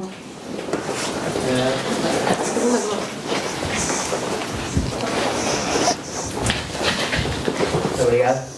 Antes de mais, boa noite. Agradecer desde já a iniciativa, e em particular esta iniciativa de proximidade e de proximidade no Algarve, portanto são tudo coisas boas. E queria aproveitar este momento para lhe fazer uma pergunta ao Dr. Daniel, em especial, porque este tema da via aérea, quando tudo falha, é um tema que, na verdade, mete medo a todos, e no dia que deixar de meter, se calhar não estaremos no sítio certo. E a minha pergunta, e nesta fase inicial da minha vida profissional como médico na rua, há sempre uma coisa que me deixa nervoso. Nós falamos muitas vezes na formação, e vende-se dentro dos produtos pedagógicos do INEM, em que nós temos uma fase final, que é a via aérea cirúrgica, mas depois, do ponto de vista de componente formativa a longo prazo, nós não sabemos muito bem onde é que nos podemos diferenciar, ou como é que nos podemos diferenciar. Eu continuo a ser um apologista de que aquilo que fazemos menos deve ser aquilo que treinamos mais. E a minha pergunta veio exatamente neste sentido, se do ponto de vista da sua experiência e da literatura, qual é que será o melhor processo formativo para nós nos mantermos o mais proeficientes possíveis na via aérea cirúrgica? Será irmos ao bloco com otorrinos? Será irmos à unidade de cuidados intensivos? De quanto em quanto tempo é que devemos rever estes conteúdos e esta prática para que possamos estar prontos para aquilo que é a última linha da via aérea na rua? Muito obrigado. Ok, obrigado então pela tua pergunta. Respondendo a parte final da tua pergunta, de quanto em quanto tempo temos que treinar? Não sei. De quanto em quanto tempo fazemos um suporte avançado de vida habitualmente? 3 vezes por ano. E normalmente temos com muita mais probabilidade, não vamos a encontrar um doente em paragem cardiorrespiratória no nosso ambiente, do que um doente com uma via aérea difícil que fracassa todas aquelas tentativas prévias. Logo, respondendo a tua pergunta, não sei. Acho que podíamos aproveitar o máximo tempo possível. Onde? No bloco operatório fazem poucas abordagens de via aérea difíceis. Praticamente, que sim, poucas, não é? Os otorrinos também fazem algumas traqueostomias no bloco operatório. Não sei exatamente quantas, porque a imensa maioria delas, como são em situações de emergência, são feitas por nós na sala de emergência ou pelos cuidados intensivos. Não sei onde é que podemos treinar. Se calhar existe uma coisa que nós temos, que somos centros de simulação, não é? Temos manequins para poder fazer, temos muitas vezes até material tridimensional para poder treinar esse tipo de técnica. Eu penso que é um lugar útil, já que não temos muitos cadáveres para treinar, já que não temos muito bloco operatório com doentes que se consigam fazer este tipo de abordagem. Penso que a simulação seria o local ideal para fazer.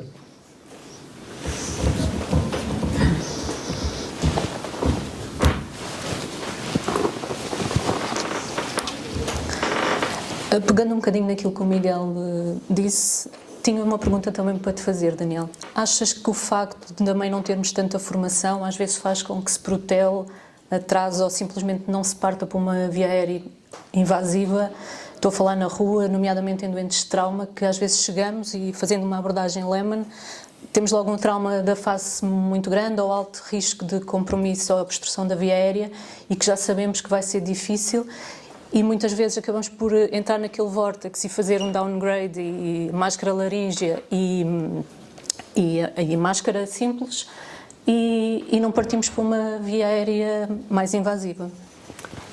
Ok, obrigado então pela tua pergunta, Inês. Também uma resposta um bocado complicada. Eu vou falar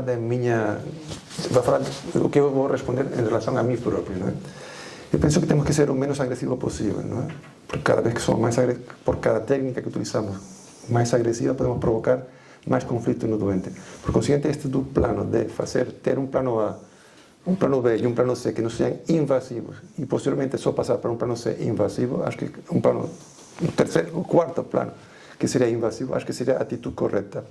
Agora, é óbvio que se eu for um experto em fazer cricotiroidectomia, eu provavelmente tentaria uma primeira vez, e também vai depender, obviamente, da situação clínica em que se encontra o doente, não é? Quer dizer, um doente que está quase em periparagem por uma obstrução parcial quase total da via aérea, se tento uma primeira vez uma abordagem não invasiva, não dá, eu posso passar a fazer aquilo que falei inicialmente, eu aguardo 3 minutos, o doente para, então começo a reanimar o doente. Então sei que nessa situação, se calhar, se tiver algum grau de expertise, avançaria então para a via aérea invasiva. Claro que passar diretamente um doente com um trauma facial para a via aérea invasiva, fazendo uma crico ou uma coniotomia na rua, sem ter muita experiência, também não acho que seja o mais correto. Okay? A resposta é um bocadinho complicada. Do meu ponto de vista, aquilo que eu faria, dependendo do doente, a situação clínica do doente, tentaria provavelmente uma via aérea não invasiva.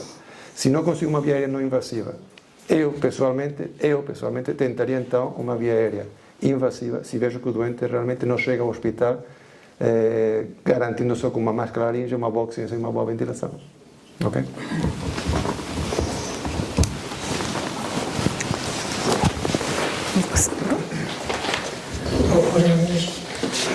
Daniel, obrigado pela tua apresentação, foi muito clara. Eu penso que explicaste muito bem as várias técnicas e o que é que podemos ter à disposição e quem é que devemos chamar.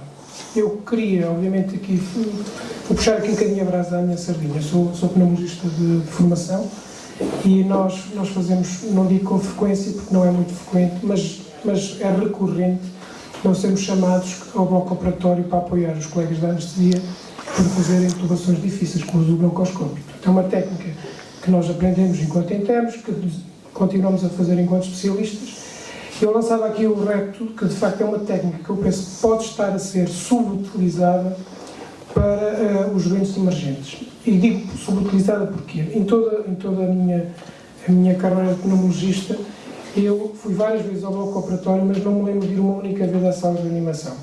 E eu acho que não deve ser por não existirem doentes que beneficiariam da broncoscopia que eu iria fazer para ajudar a intubar o doente. Eu creio que, se houver uma boa articulação, nós temos pneumologista todos os dias da semana de urgência, das 9 às 21, às vezes até mais tarde.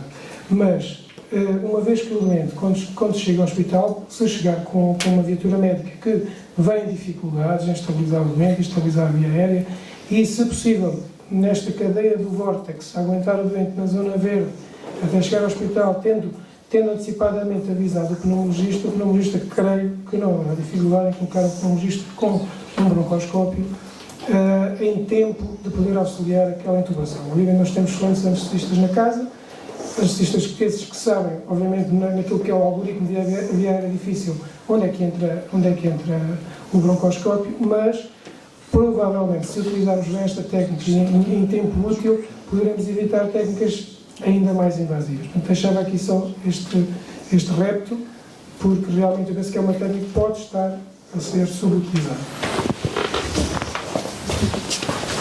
Te agradeço então a tua disponibilidade. Eu tenho o teu número de telefone e quando tenho esse problema de vou ligar sempre essa solução. Pronto, não, é óbvio que é verdade, o que está a contar é ótimo e seria até muito bom para o doente. Felizmente, nos últimos 25 anos que estou cá no hospital, e 24 na sala de emergência, praticamente, não digo todos os dias, mas muitas vezes.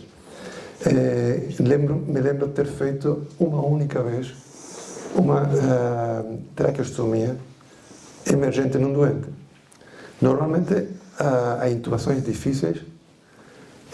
Tenho certeza absoluta que seria com o fibrobroncoscópio, íamos lá sem ter que fazer a cricotiroidectomia ou a traqueostomia emergente. Mas não é muito frequente, felizmente. Depois também nos intensivos, e agora vou puxar como tu disse, como é que é? O braço à minha sardinha, não é? Nós temos fibrobroncoscópios descartáveis e nós podemos fazer isso também na sala de emergência. Eu digo, não me lembro nunca ter sido feito nos últimos anos. Mas sim, certeza absoluta que com toda a disponibilidade do mundo, ou seja, com todo o prazer do mundo, contactaremos sempre ao pneumologista ou ao anestesista que tivesse também algum controle a nível de manuseio do fibrobroncoscópio para fazer. Tá bem? Muito obrigado. Tem mais aqui uma nota de agradecimento. Agradecimento, obviamente, pela iniciativa e a qualidade intrínseca da mesma, acho que é bem evidente para os que estão aqui, para os que não estão, mas que vão estar. Eu queria só apenas deixar aqui uma notazinha, um underline, que não é, obviamente, um aspecto a melhorar, é apenas a salientarmos aqui algo. Os elementos que aqui tiveram, todos se apresentaram nas diferentes valências. Pena eu tenho tido que não tivessem sido apresentados também como formadores do IRA. Porque fez parte e faz parte do vosso percurso profissional. Mas isto é algo sintomático, tem a ver também com esta dimensão do Instituto, que é nunca ter feito o empowerment devido à atividade formativa e à capacidade dos elementos que aqui estão e de outros, e da sua competência, da sua técnica e daquilo que podem trazer de mais-valia para a área de emergência. E neste sentido, é óbvio que se vê estes tempos de refundação, reabilitação, revitalização, o que nós queremos chamar, é importante que nós demos marca da qualidade que temos, da capacidade que temos, porque a formação tem e deve ser sempre um dos equilíbrios de um Instituto de Emergência Médica que esteja atualizado, competente na sua missão, nos seus atributos e no seu desempenho. E, portanto, eu gostaria apenas de vos agradecer o vosso desempenho, o facto de eu também ter acompanhado de alguma forma, pelo menos à distância, o vosso percurso profissional e a competência que evidenciam, e dizer-vos que é um gosto muito grande, obviamente, de estar aqui convosco e relembrar que estas atividades formativas, este empower formativo, é algo que esta casa tenha a refundação que tiver, não pode perder nunca este norte, porque desta vossa apresentação há aqui várias notas que saltam imediatamente, que poderiam ser transitar tão somente para o conteúdo formativo e de uma forma muito prática para o desempenho dos profissionais que estão no mestre hospitalar. É assim que se faz o crescimento e a evolução destas práticas e destes desempenhos. Muito obrigado.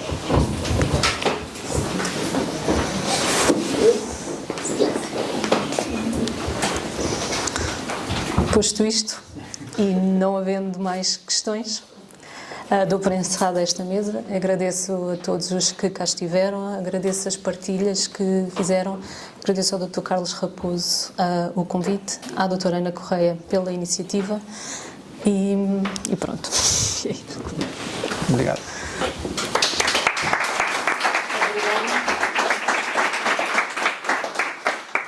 Obrigada aos membros da mesa 3. Não sei se aqui na nossa audiência mais alguém quer dizer algum comentário.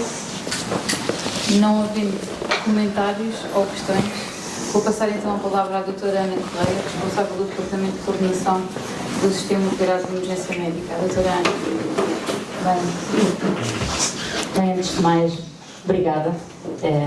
Saio daqui de coração cheio. Depois destes comentários, destas excelentes palestras, nem sei como é de... Saio daqui mesmo, sim, sabem quando a gente sai de coração cheio e a perceber a razão pela qual continuamos aqui, porque acreditamos no INEM, acreditamos na melhoria, na evidência, mas quero apenas deixar algumas notas em relação, porque estamos a falar de um tema muito querido, a via aérea para mim é um tema mesmo muito querido, e por isso é que veio aqui para o Algarve.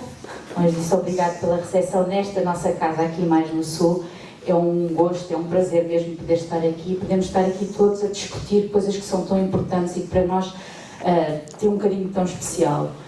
Em relação ao como é que é nestas coisas tão excepcionais, e terminamos no que é raro, O raro é mesmo o que já foi dito, é só treinando, treinando. E eu costumo dizer, a técnica de eu manter as coisas atualizadas é por isso é que dou formação ainda. E por isso é que veio aqui puxar quem estava, não é? Foi puxar aqui a brasa também, a antiga sardinha dele, da formação. Mas é fundamental, é nós mantendo a formação, mantendo-nos atualizados. E nestas situações que são as mais raras, nós temos que ir fazendo. Como é que eu mantenho a técnica? É ir treinando, treinando. Se eu não fizer isso, não digo todos os dias, mas se não for revendo, eu esqueço-me. É impossível, esqueço-me. Agora, depois trago aqui, e desculpem, trago um pouco para o que é o pré-hospitalar e a emergência na rua.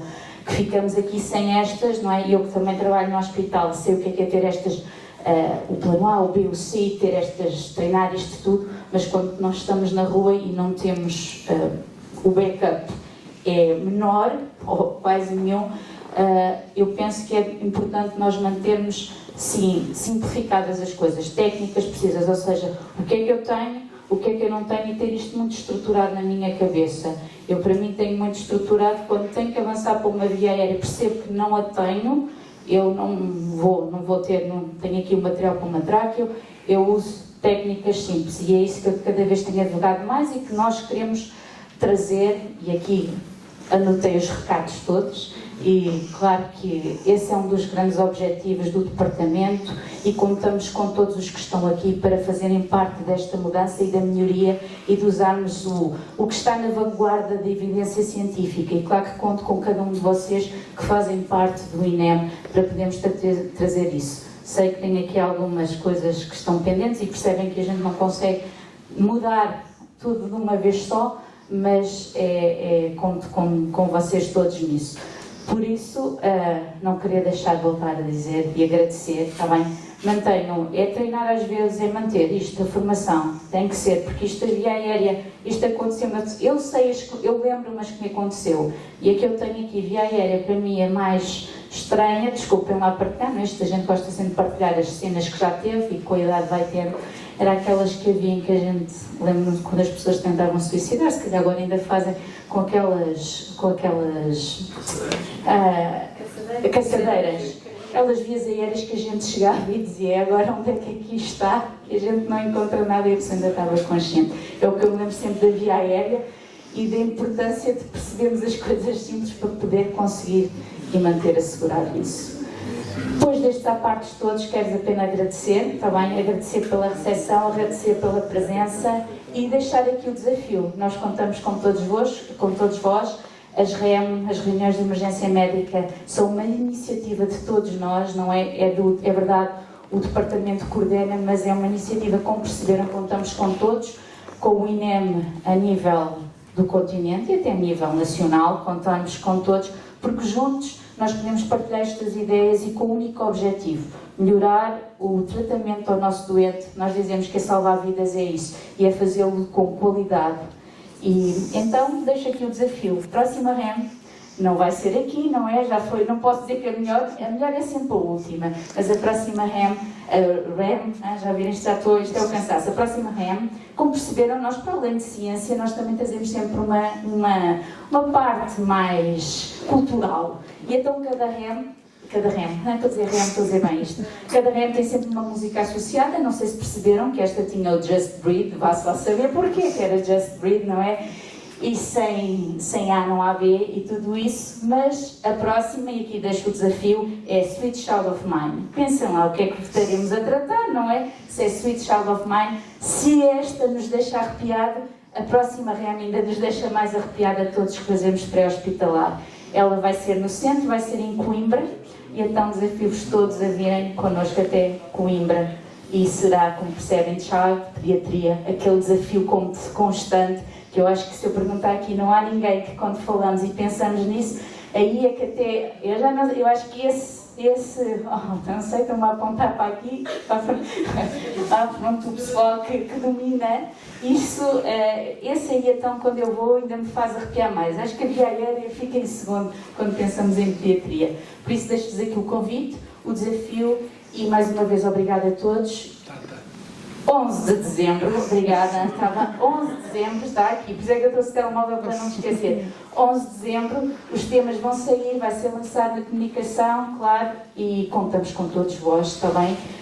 Claro que presencialmente, porque assim podemos partilhar e ter este contacto que é muito mais próximo, mais caloroso, mas se não, como esta, vai ficar depois para poderem ver posteriormente. Agradeço. Já passa aqui o Dr. Carlos Raposo, quer terminar, mas se não, agradeço a todos mais uma vez e mais uma vez uma salva de palmas a todos os nossos palestrantes, aos nossos moderadores. Foi muito espetacular. Obrigada.